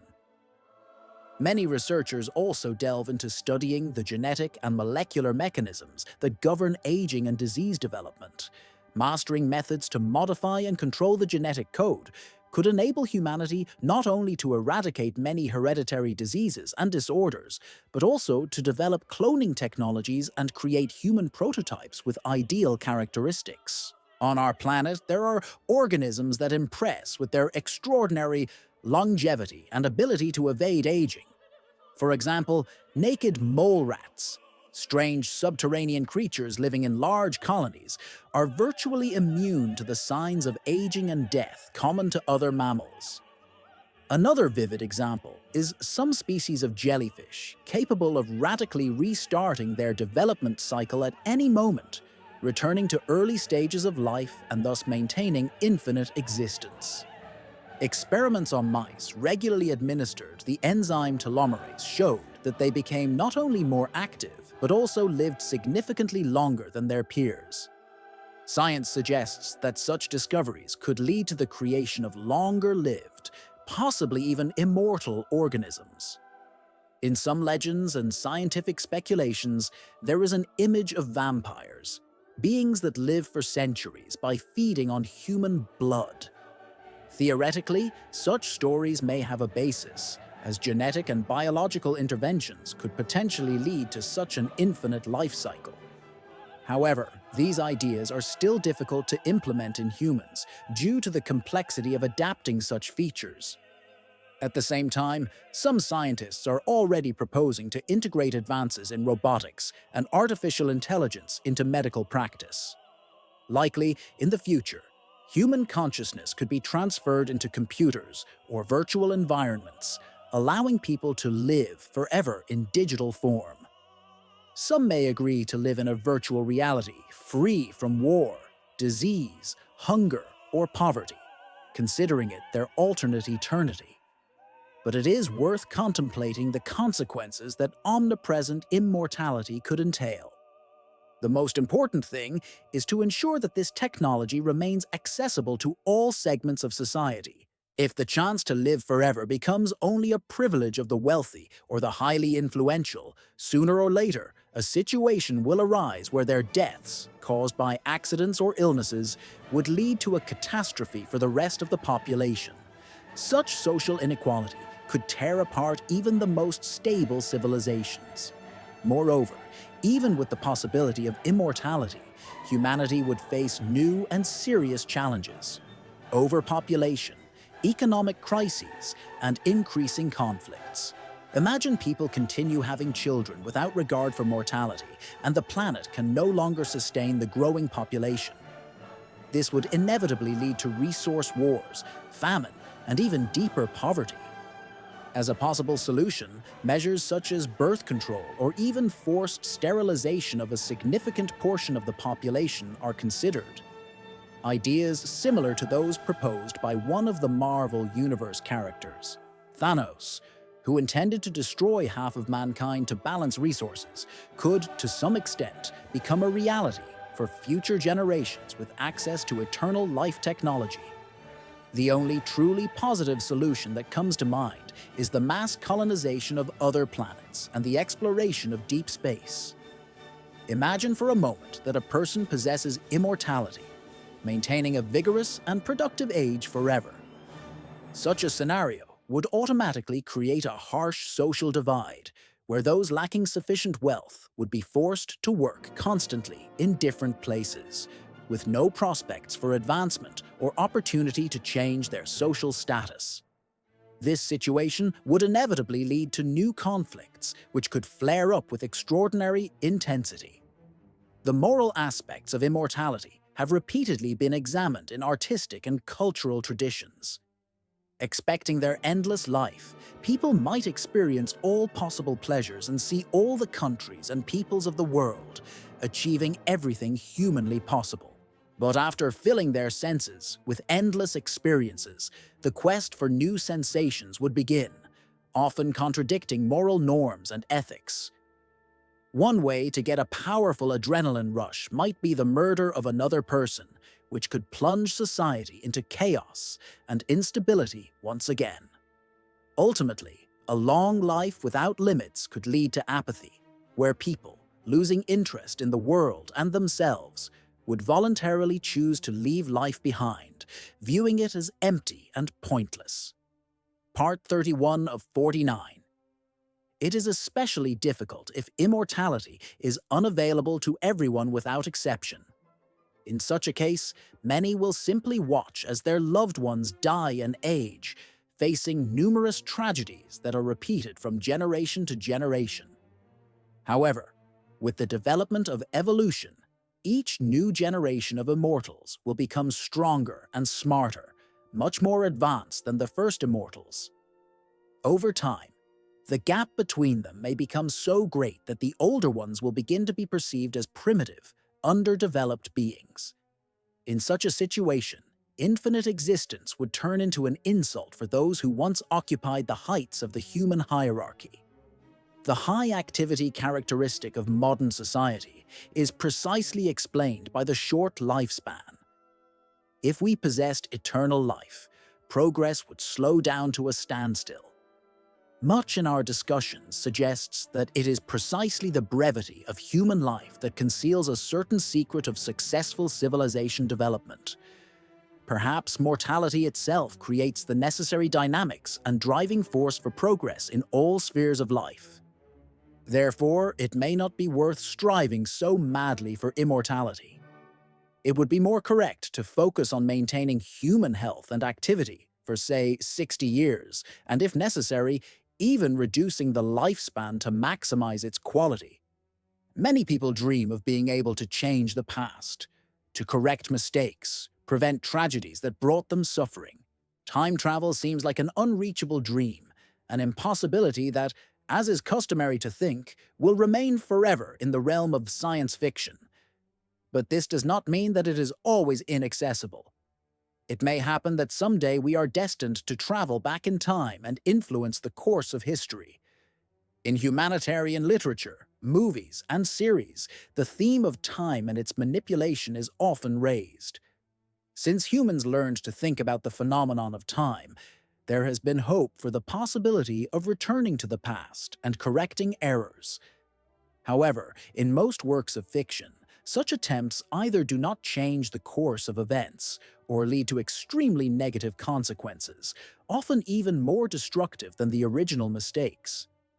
While humanity has made significant progress in precise measurements of time, active debates and reflections about the nature of time, what it truly is, continue. Some consider it simply the movement of clock hands or the regularity of celestial cycles. Others suggest that it has a more complex and multi-layered nature. On the other hand, within fundamental scientific concepts, it is believed that time moves exclusively forward. This is what classical science asserts, based on everyday experience and laws proven over time. At the same time, there exists a more complex hypothetical theory of relativity proposed by the great physicist Albert Einstein. This concept opens up the possibility that, in principle, the flow of time could be reversed.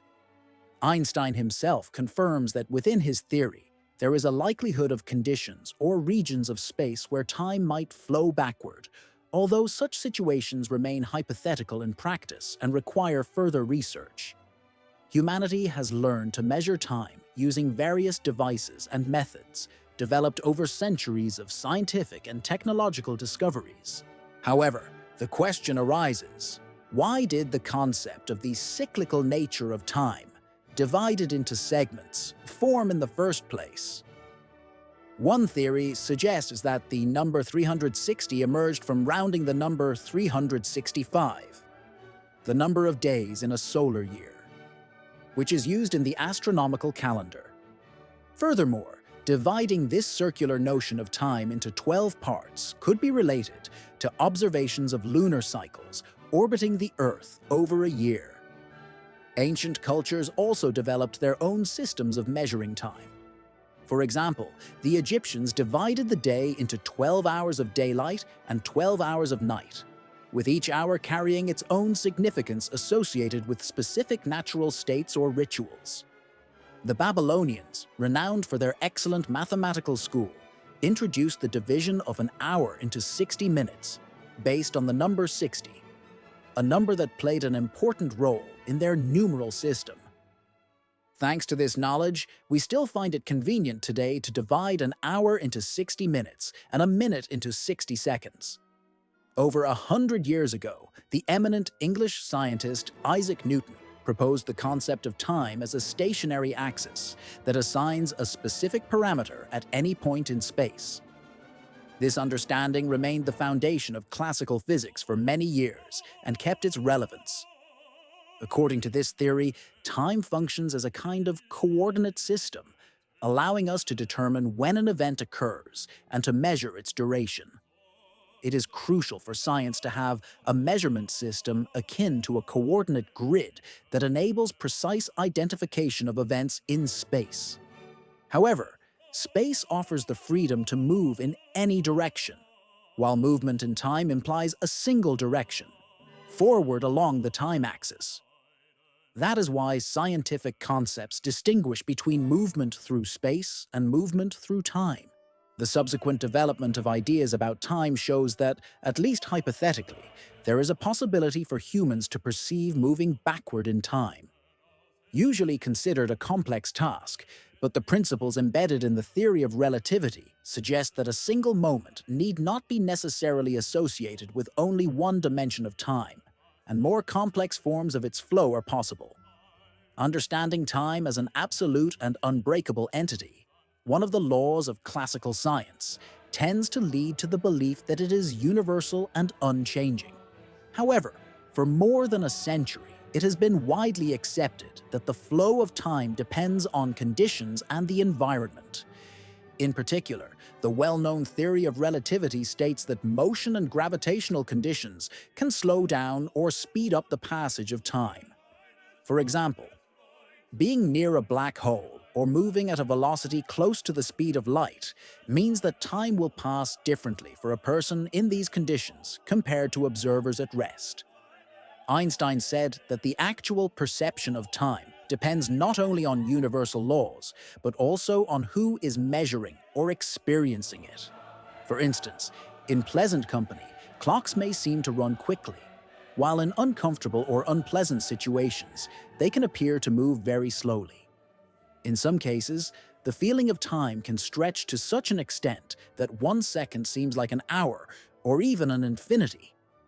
Modern scientists have concluded that, according to the theory of relativity, clocks moving at speeds close to the speed of light or located in special gravitational conditions, such as near a massive black hole or a source of powerful gravitational waves, run at different rates.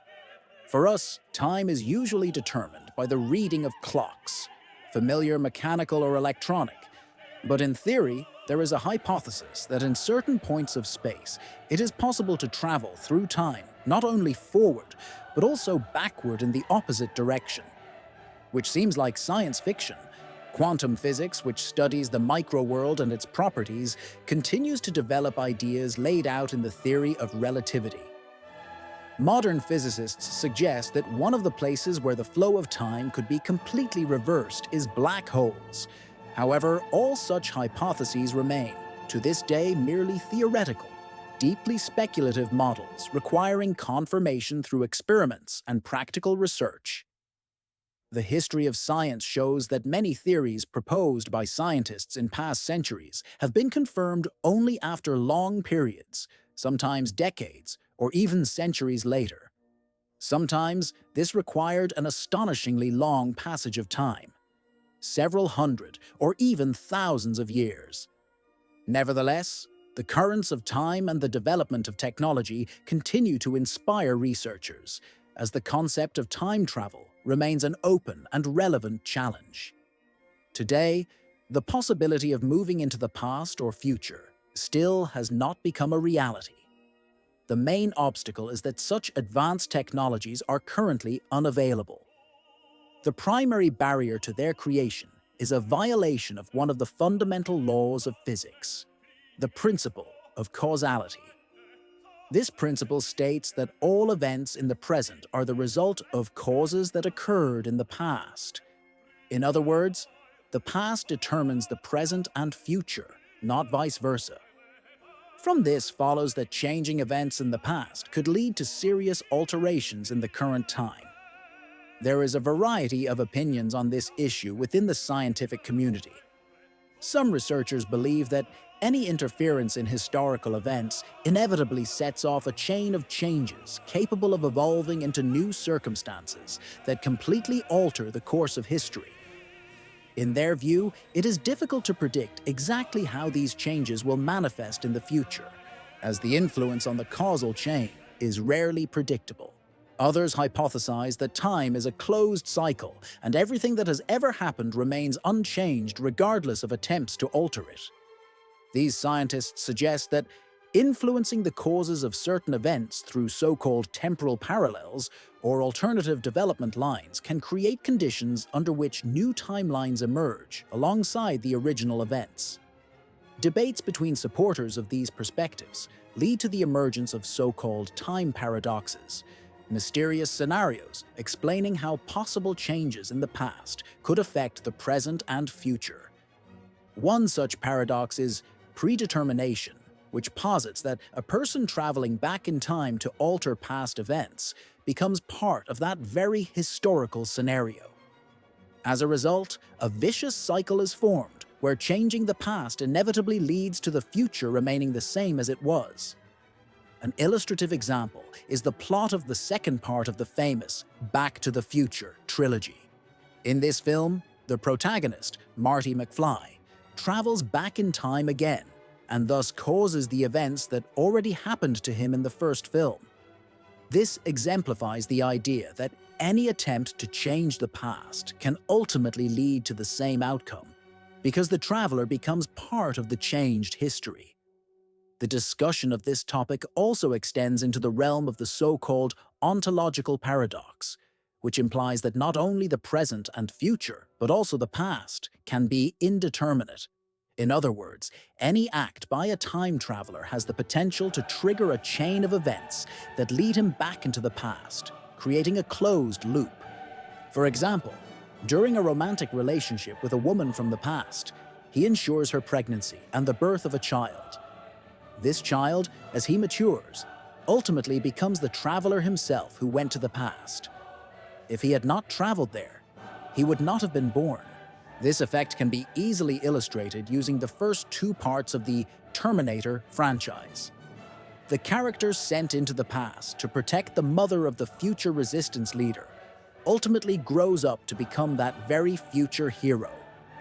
Variations of such paradoxes are well reflected in popular films. For example, in the science fiction movie Edge of Tomorrow, where the protagonist, played by Tom Cruise, repeatedly experiences the same battle against alien invaders, constantly ending up defeated, which creates a sense of endless repetition. The same themes are also encountered in literature and cinema, with characters facing similar temporal anomalies. plots in which any attempt to change the past leads to unforeseen, often negative or cyclical, consequences. For instance, time travel stories frequently depict instances where efforts to correct or eliminate the hero's ancestors meet resistance from their own future. These scenarios introduce the idea that time is a complex system in which the butterfly effect can occur, and any interference might entangle the chain of events, resulting in unpredictable outcomes.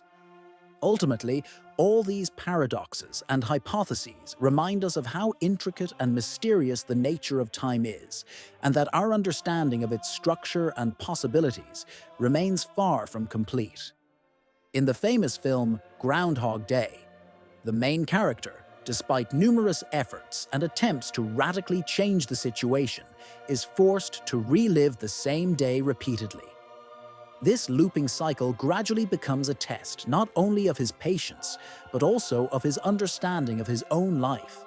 However, in the end, both characters manage to break free from this time loop, allowing them to change internally and solve a crucial moral dilemma affecting both individuals and society as a whole. In a similar scenario, the so-called Hitler kill paradox, we observe a comparable concept. In this case, the theory of time travel is used not to eliminate a specific villain, but to save humanity from the terrible consequences of fascism and World War II. The idea is to send someone back in time to prevent the German dictator's rise to power before he can implement his dangerous plans. However, such a scenario involves complex dilemmas and contradictions. On the one hand, those who possess the technology to build a time machine acquired their knowledge through events in which Hitler himself played a role, so there is no need for them to go back in time to eliminate him. On the other hand, if Hitler had never existed at all, there would be no reason in the future to harbor hatred or hostility towards him. Thus, people living in the future who seek to avoid the destruction and suffering caused by this terrible war wouldn't need to travel to the past to eliminate the man responsible for the war and its tragedies.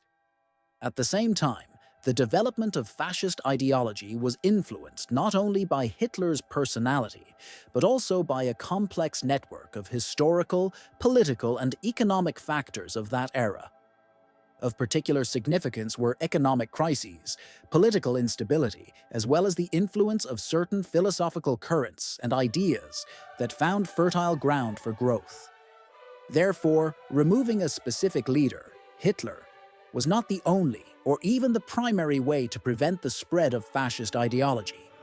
Such a change could have significantly impacted the global political and economic situation, triggering a chain reaction of changes in the future. This is why, in time travel theory, there is a hypothesis that altering the circumstances is possible. If Germany had shifted in a different direction during the interwar period, other figures might have taken the place of the leader and propagator of this ideology.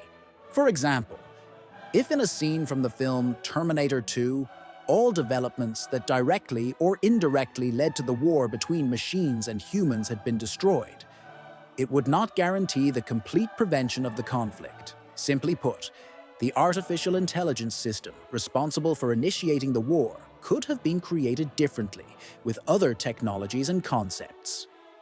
This approach shows that any attempt to interfere with the past generates new complexities and hypothetical scenarios.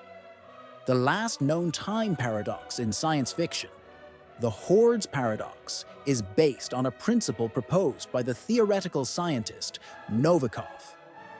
According to this theory, time travel does not produce contradictions or paradoxes, and temporal conflicts are inherently excluded for natural reasons.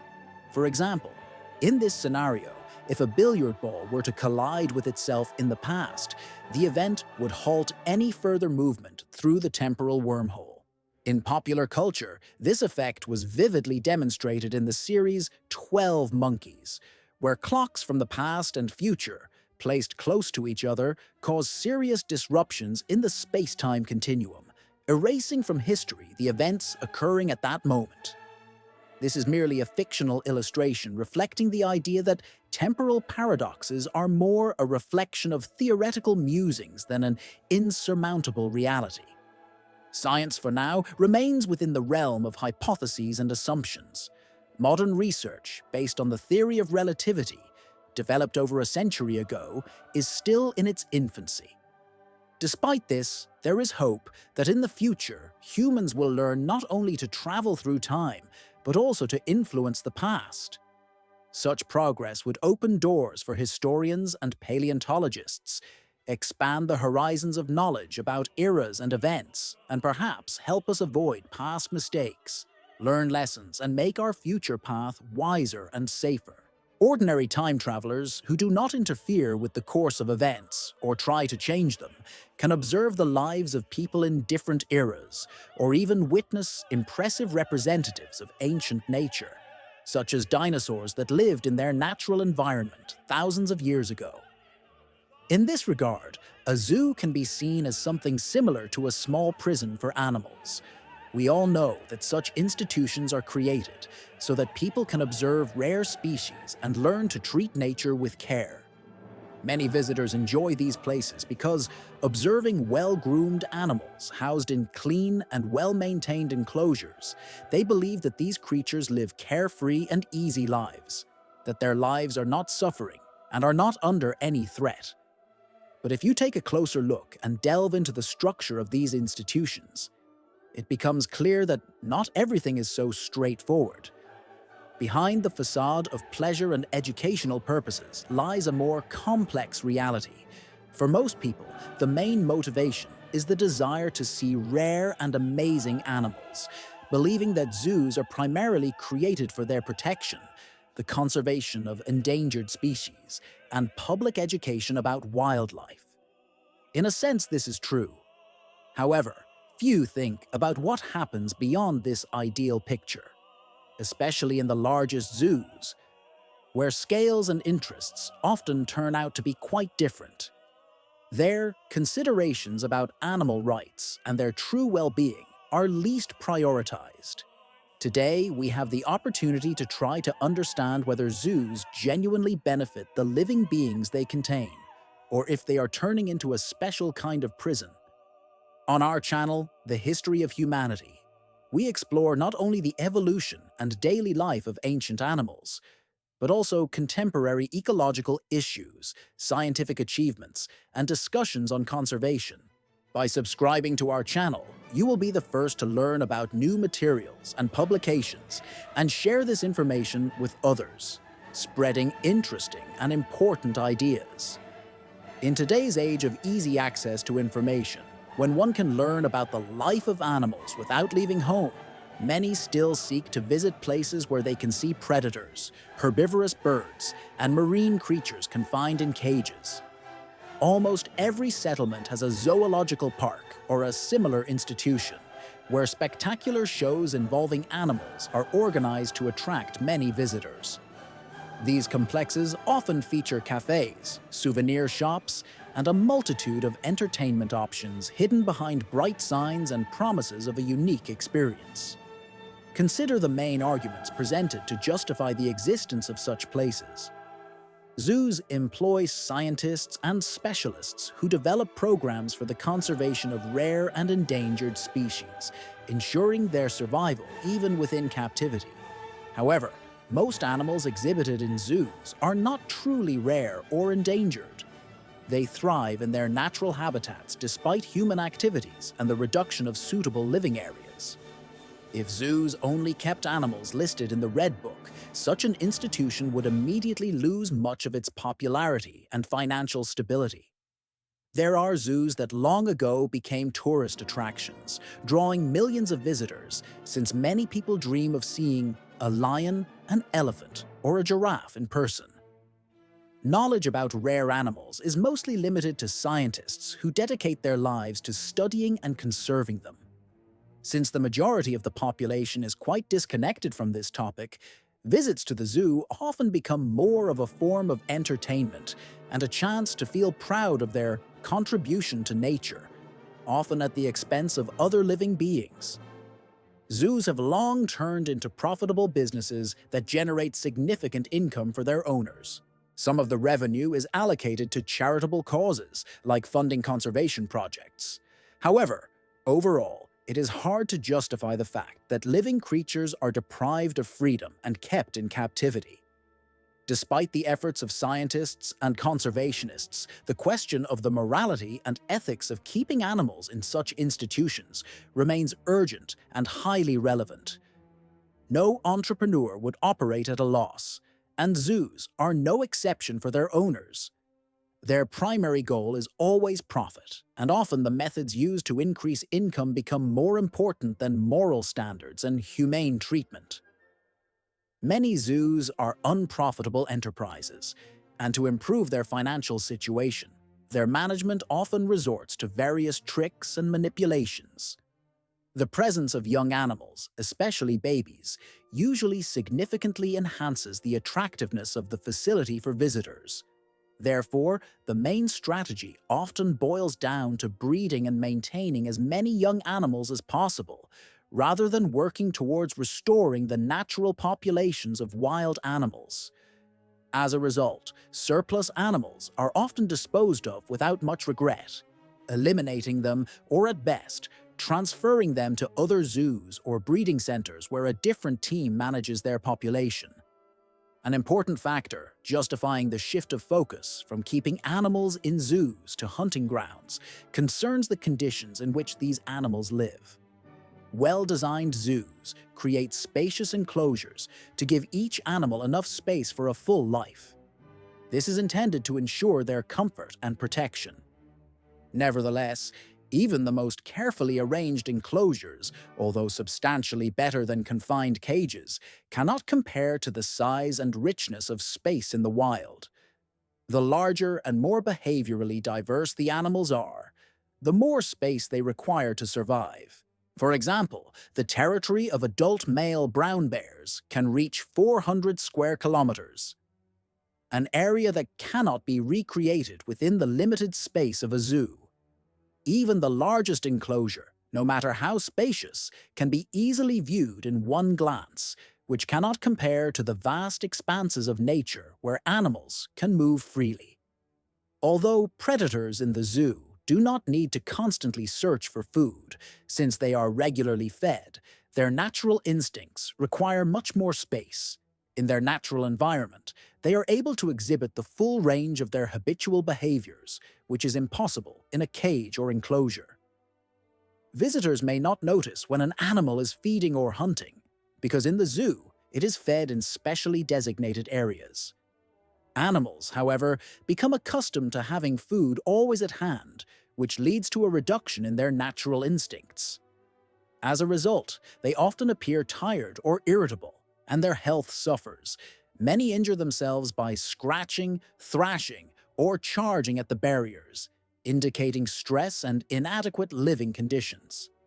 The third important argument in favor of transitioning from keeping animals in zoos to creating conditions in hunting grounds is related to educating young visitors. Naturally, seeing a live animal firsthand is much more interesting and exciting than viewing photographs or reading about them in books. However, few children who visit zoos receive complete and accurate information about animals. They often learn only superficial facts, such as a giraffe having a long neck, a zebra having stripes, or a lion possessing a mane. Informational posters near the enclosures contain brief data, but most children pay little attention to them or read them carefully. Consequently, their education is very limited, and they often leave the zoo only with a set of simple stereotypes that prevent them from understanding the depth and complexity of animal life in the wild. The fourth, no less important argument, is the safety and protection of animals in zoos. Many agree that animals feel much safer in captivity than in their natural habitat. In the wild, they face numerous dangers, including attacks from other animals or humans, poachers, and barbaric hunting methods. Some species are used in traditional medicine or for producing various herbal remedies, leading to mass destructive hunting. For example, Elephant tusks, internal organs, and musk of certain animals are often used to create aphrodisiacs or other folk medicine products. Their natural habitats are constantly suffering from pollution and destruction. Forests are being felled, land is plowed for agriculture, and waters are polluted with industrial waste and household sewage. All of this significantly reduces the habitats of animals and increases the threat of their disappearance. Under such conditions, keeping and protecting animals in specialized institutions allows them to be provided with conditions that are impossible in the wild. But this does not negate the fact that conservation in their natural environment is a more correct and necessary goal. Instead of addressing the causes that lead to species extinction, modern humanity often prefers to confine living beings in cages, turning them into prisoners and residents of what can be called a kind of concentration camp. Legal hunting, which is barely controlled in reality, continues to exist, and initiatives to preserve animals in their natural habitats, such as the creation of reserves, are often insufficiently effective to fully solve the problem of species disappearance. People choose an easier, less labor-intensive path. It's simpler to expand the space of zoos than to work on preparing young animals born in captivity for life in the wild. It is also much easier to train animals to live without freedom than to facilitate their return to natural habitats. It should be noted that many animals now kept in zoos are no longer entirely wild because their ancestors have spent many generations in captivity, adapting their mental state to these conditions. Some of them end up in zoos not by their own choice, often after suffering from cruelty at the hands of street photographers or circus performers. The protection of such animals becomes an argument in favor of zoos, since they save and sustain the lives of those who have been subjected to cruelty. However, despite this, zoos should not turn into prison cells, nor serve solely for public entertainment. If our goal is to observe animals in their natural environment and understand the richness of nature, then the concept of keeping animals in captivity must be radically re-evaluated. An important role here is played by the development and use of modern technologies that allow school children and young people to get acquainted with the amazing animal world through interactive lessons and other humane teaching methods that exclude deprivation of freedom and cruelty. Equally important is to remember that humans are also part of nature. If we claim the status of rational beings, realizing the need to preserve biological diversity, without which life itself on the planet would disappear, becomes our mandatory duty. Without the diversity of living beings, there would be no us, humans, because we are part of ecosystems intricately connected with nature. We all know that humanity has repeatedly faced apocalyptic predictions in religious texts, films, video games, and literary works. These stories reflect different views on how humanity can deal with the consequences of the end of the world and perhaps restore civilization. Today, we are interested in the question, how deeply and quickly human society could regress if it were to lose its achievements in science and technology, and how difficult it would be to restore lost knowledge.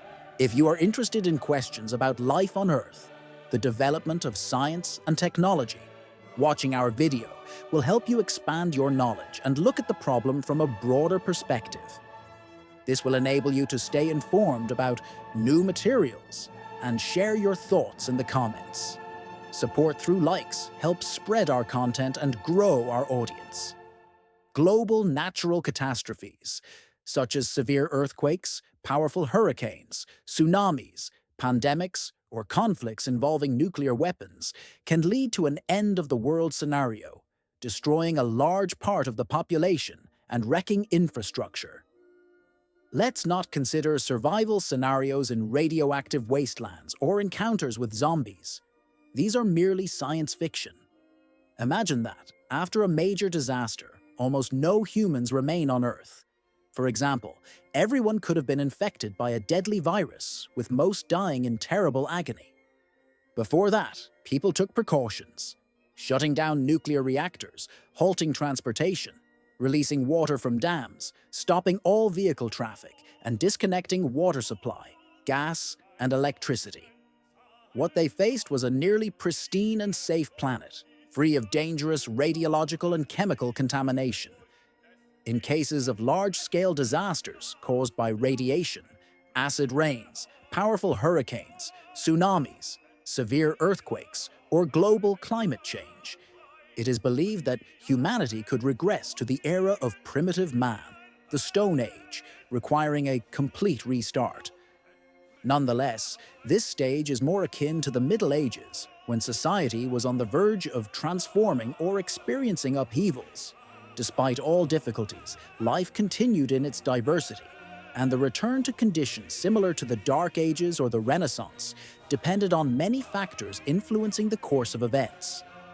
How quickly and successfully humanity can recover from large-scale catastrophes largely depends on the number of survivors and their social composition. Equally important are the resources available, access to information sources, and the nature of social organization. By the 15th century, wise scholars had begun to consider the preservation and transmission of knowledge as a guarantee of future development, in case the current civilization suddenly collapsed. In the 17th century, specifically in 1681, French thinker and writer Denis Diderot published his famous Encyclopédie, a comprehensive work that was an attempt to systematize and safeguard vital knowledge to prevent its complete disappearance in the event of the collapse of the existing social structure.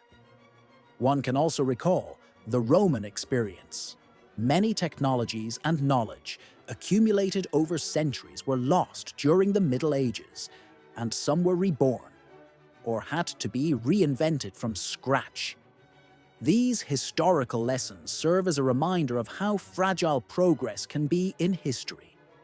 In the 20th century, renowned physicist Richard Feynman proposed a different approach. He considered it important to record a basic set of knowledge that could serve as a foundation for new scientific and technological development. In his view, it was enough to have just a simple and clear statement. All objects consist of atoms, tiny particles that are constantly moving and, under conditions where there is a small distance between them, attract each other. When they come close, they repel. Even at early stages, this concept could have been very useful. It would provide a basis for extracting metals, creating tools, and further advancing technology. Many scientists believe that the restoration of civilization could proceed much faster if based on simple but effective advice tested over time. There's even a popular joke that the best thing to have on a deserted island is a farming textbook, because knowledge of how to grow bread or care for animals can be the key to survival. Science journalist Lewis Darnell, in his book Civilization from Scratch, offers practical recommendations for those who find themselves without society or technology. His main goal is to help people understand what needs to be learned and mastered to not only survive, but also to gradually rebuild society, avoiding the mistakes made by past civilizations.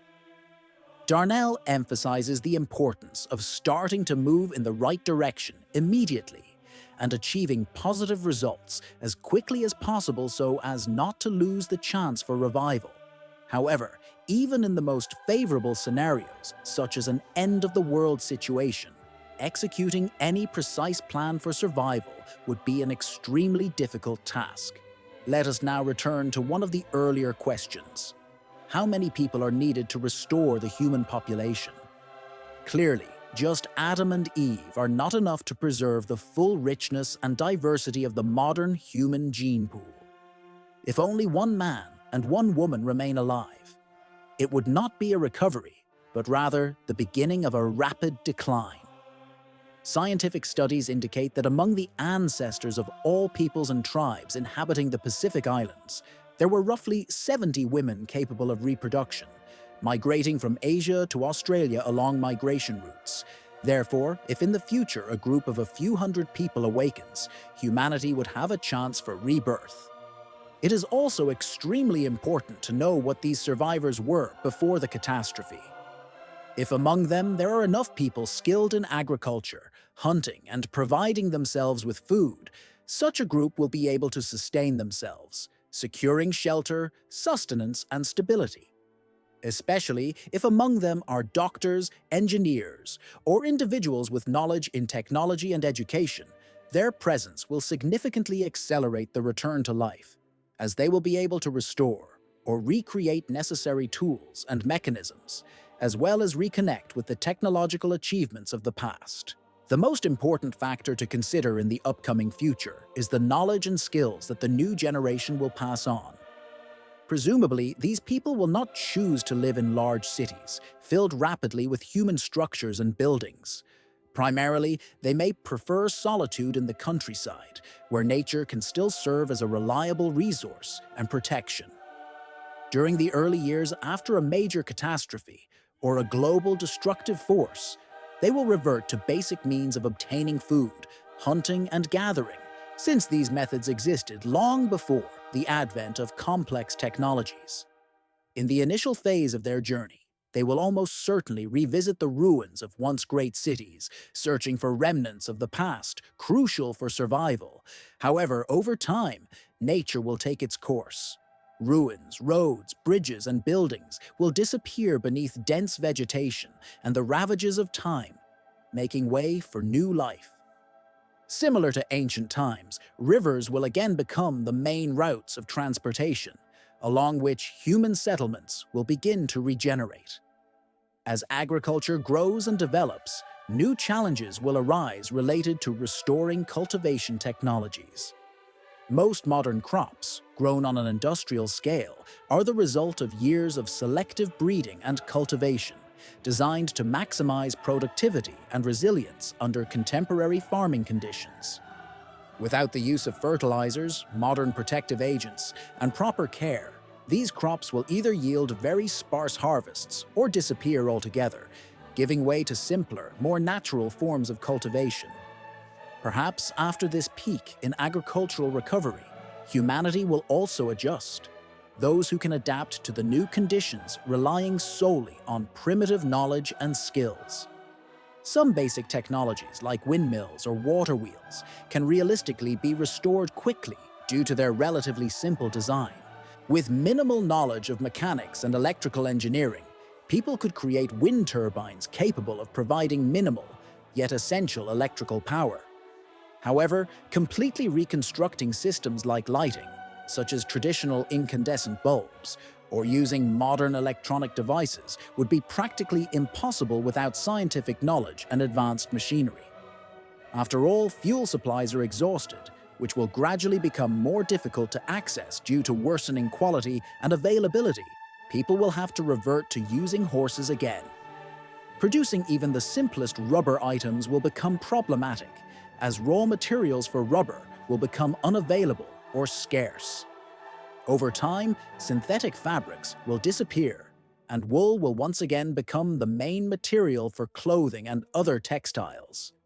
Leather shoes, and perhaps even wooden clogs or shovels, will return to everyday use, as these materials will be the most accessible and easiest to produce. Regarding metals, humans are unlikely to face significant difficulties. Despite natural deterioration and corrosion, the remaining stockpiles of metallic objects from the current era will easily exceed the actual needs of surviving groups. There will be no need to mine or engage in complex metallurgy. Simply recycling found metal objects and debris will suffice. However, this approach may lead to a loss of knowledge about geological processes and how to extract and process ore, which could become a serious obstacle in the future. But based on human nature, it is more likely that another scenario will prevail. The classic, melodramatic, and often depicted in movies, books, and video games. In this version, survivors will band together into small tribes, struggle over scarce resources and knowledge that could help rebuild civilization, but will be forced to fight each other, having lost the accumulated wealth and skills. Concerning Earth's fate after human disappearance, the recent coronavirus pandemic once again highlighted reflections on what our world might look like without humans. During periods of widespread restrictions, self-isolation, and border closures, transportation between countries sharply decreased, and many enterprises halted their activities. While humanity seemed to vanish, nature finally began reclaiming spaces previously occupied by humans. Forests expanded, animals filled the vacated areas, and the air became cleaner and less polluted by urban noise and emissions. Recent satellite images have shown impressive changes on our planet. The atmosphere has significantly cleared, and the clarity of the water in Venice's channels has reached such levels that it is clearly visible even from space. Water, which was previously murky and polluted, seems to have revived, and numerous fish and dolphins, gracefully gliding beneath the surface, have appeared once more in its depths. Seabirds, long absent from many places, have returned to these waters, filling them with their songs and bringing life back to the surrounding nature. Such examples of recovery are quite common, and more people are asking how quickly nature can restore its former harmony if all humans suddenly disappear. What would happen to the ecology if humanity vanished from this world, and how quickly would all traces of its interference disappear along with it?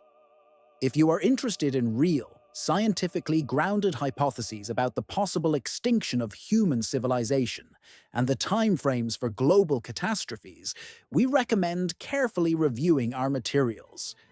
This will allow you to be among the first to learn about new research and theories, as well as to form your own opinion on the likely scenarios for the future.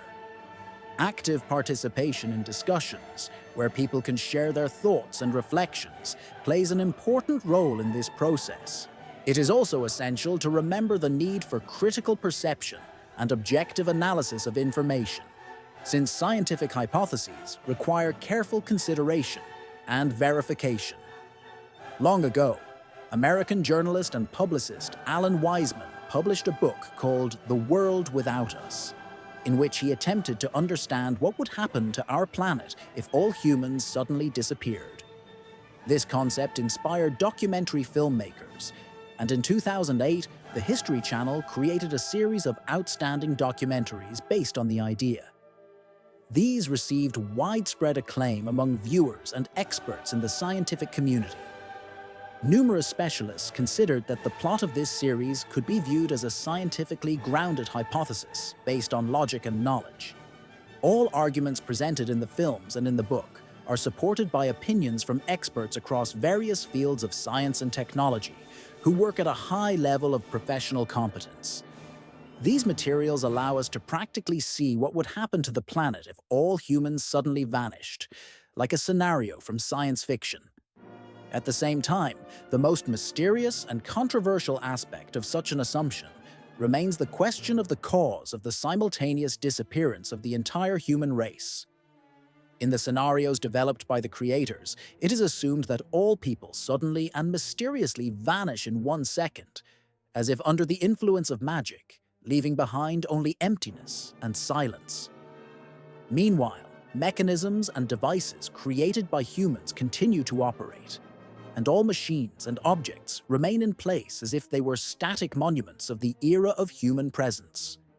Of course, in real life, such an event seems highly unlikely. Even if a large-scale catastrophe, epidemic, or mass evacuation situation occurs, the disappearance of people would probably be gradual and uneven rather than instantaneous. However, the main idea of this hypothesis is not to predict an apocalypse or to dramatize fantastic end-of-world scenarios, but to study the power of nature and its ability to recover itself. The authors aim to show how quickly traces of human transformation and interference on Earth would disappear if humans were to suddenly vanish completely. It is necessary to understand how long it will take for the planet to rid itself of the products of human existence. Buildings, infrastructure, pollution, programs, and mechanisms.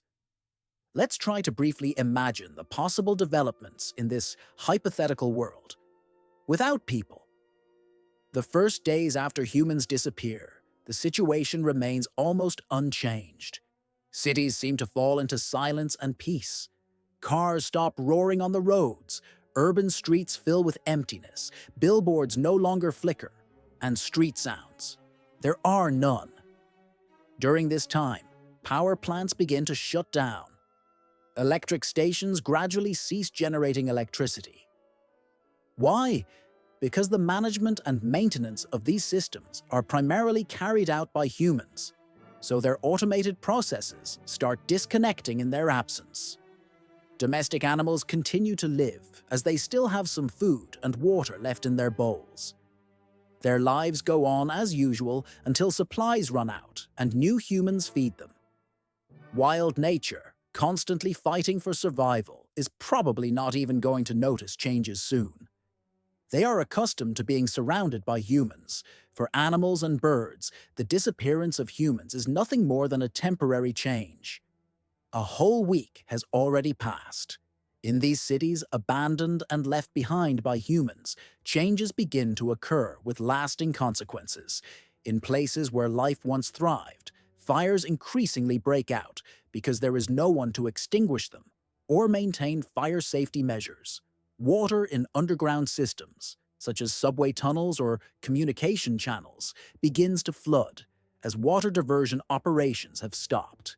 Powerful pumps, which previously ensured water removal, shut down, and nature begins to reclaim control, restoring the lost balance. Water fills voids, erodes structures, and those areas previously under human control gradually turn into natural ecosystems. Most coastal regions, like the Netherlands, are situated below sea level, making them particularly vulnerable to potential global threats. In the coming years, the landmass of the European continent will shrink so much that some areas may literally end up submerged. The most alarming aspect is that without effective control and safety measures, nuclear power plants worldwide risk starting to break down and even explode one after another. This scenario is not new. Similar disasters have occurred before in history, the tragedies of Chernobyl and Fukushima. Radioactive emissions from nearly 200 operational nuclear reactors could affect vast territories. The greatest consequences are expected in Europe, the southern and southeastern regions of the United States, and several Asian countries. At the same time, perhaps only Australia and a large part of the African continent will avoid direct consequences of radioactive contamination. However, even in such massive disasters, nature is in the process of recovering, which can remarkably occur even in areas contaminated by radiation. Let's recall, for example, the city of Pripyat, abandoned by humans nearly 40 years ago. Here, we can see how quickly living organisms return to deserted territories. Many buildings, once filled with hustle and life, are now semi-destroyed and weathered. Yet nature, despite everything, continues to recover. Although the radioactive background remains high, dense forests grow in the Chernobyl zone, and on their expanses, land animals such as wolves, wild boars, and deer roam freely. These fauna not only recover but also thrive, successfully adapting to the new conditions. Located in various corners of the planet, these once human-inhabited places continue to attract and serve as refuges for wild animals. Deer, foxes, hares, and many other species still inhabit these areas despite years of abandonment. These pockets of wilderness were left by humans for different reasons. Some fled for safety, others disappeared naturally as settlements declined. Yet nature demonstrates an incredible capacity for rebirth, gradually restoring balance and the familiar flow of life. Moving on to situations in cities that were inexplicably abandoned by humans just about a week ago. Many domesticated animals, trapped inside houses, zoos, and farms, find themselves in hopeless circumstances. They have lost access to food and water, meaning most are doomed to die slowly from starvation and dehydration. Those who manage to escape these traps will face the need to recover instantly and learn to survive in the wild again, as many skills acquired in urban environments are no longer relevant. Most of these animals will perish in the near future because they cannot compete for resources with more adapted peers. Meanwhile, a month after human disappearance, artificial dams fed by the action of tides and waves will begin to break down irreversibly, and most coastal areas will be inundated. Fires caused by gas explosions, malfunctioning electrical devices, and other unforeseen events will continue to ignite in urban spaces. Nearly all domestic pets will have already fallen victim to the animals that have become strong, agile, and adapted to the new conditions. Over time, large dog breeds incapable of finding enough food to survive will also disappear. As a result, primarily medium-sized animals capable of adapting to the new environment and foraging for food on their own will remain. The year following human disappearance marked the beginning of the gradual re-inhabitation of urban areas by wild nature, especially in suburban zones and on the outskirts of major settlements. This process has been steadily gaining momentum each year. While the destruction of buildings and infrastructure is not yet very noticeable on a large scale, it is already possible to observe that everything is covered in a layer of dust and debris. However, nature does not rest. Plants are slowly starting to break through the asphalt, settling on the walls and roofs of once human dwellings.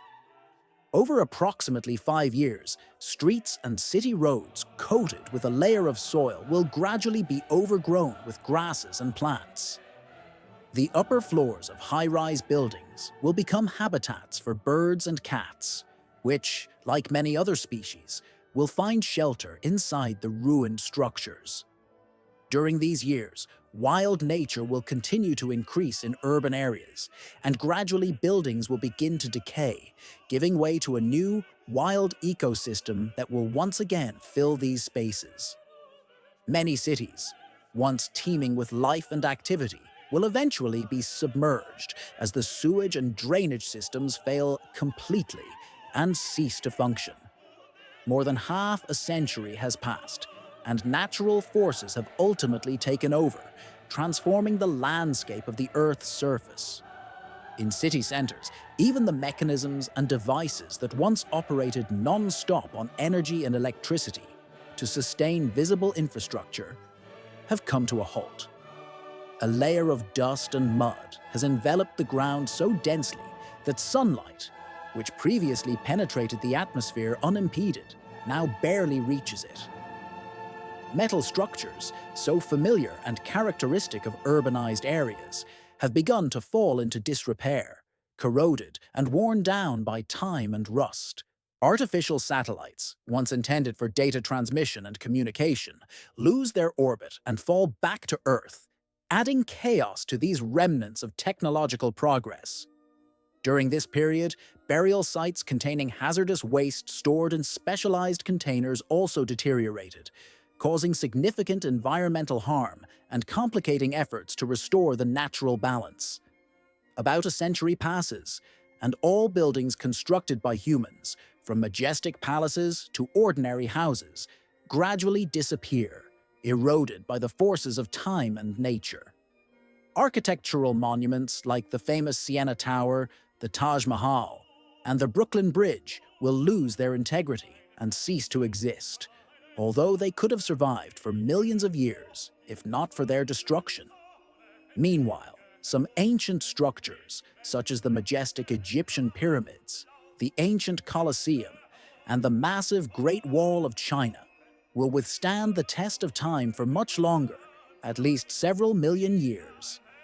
These monuments have already endured centuries, and there is a likelihood that they will continue to stand, bearing witness to past epochs and survive many future eras of humanity. Millennia from now, cities abandoned by humans will hardly be distinguishable from hills or rocky formations, covered with the dried remnants of stonework, containing only forgotten ruins and overgrown trees. No trace of us, the representatives of modern civilization, will remain. Everything will disappear, giving way to nature and time.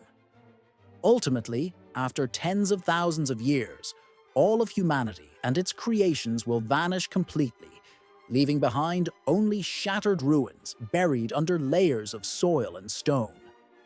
Among all the materials created by humans, only plastic is capable of retaining its shape and structure for an extremely long time.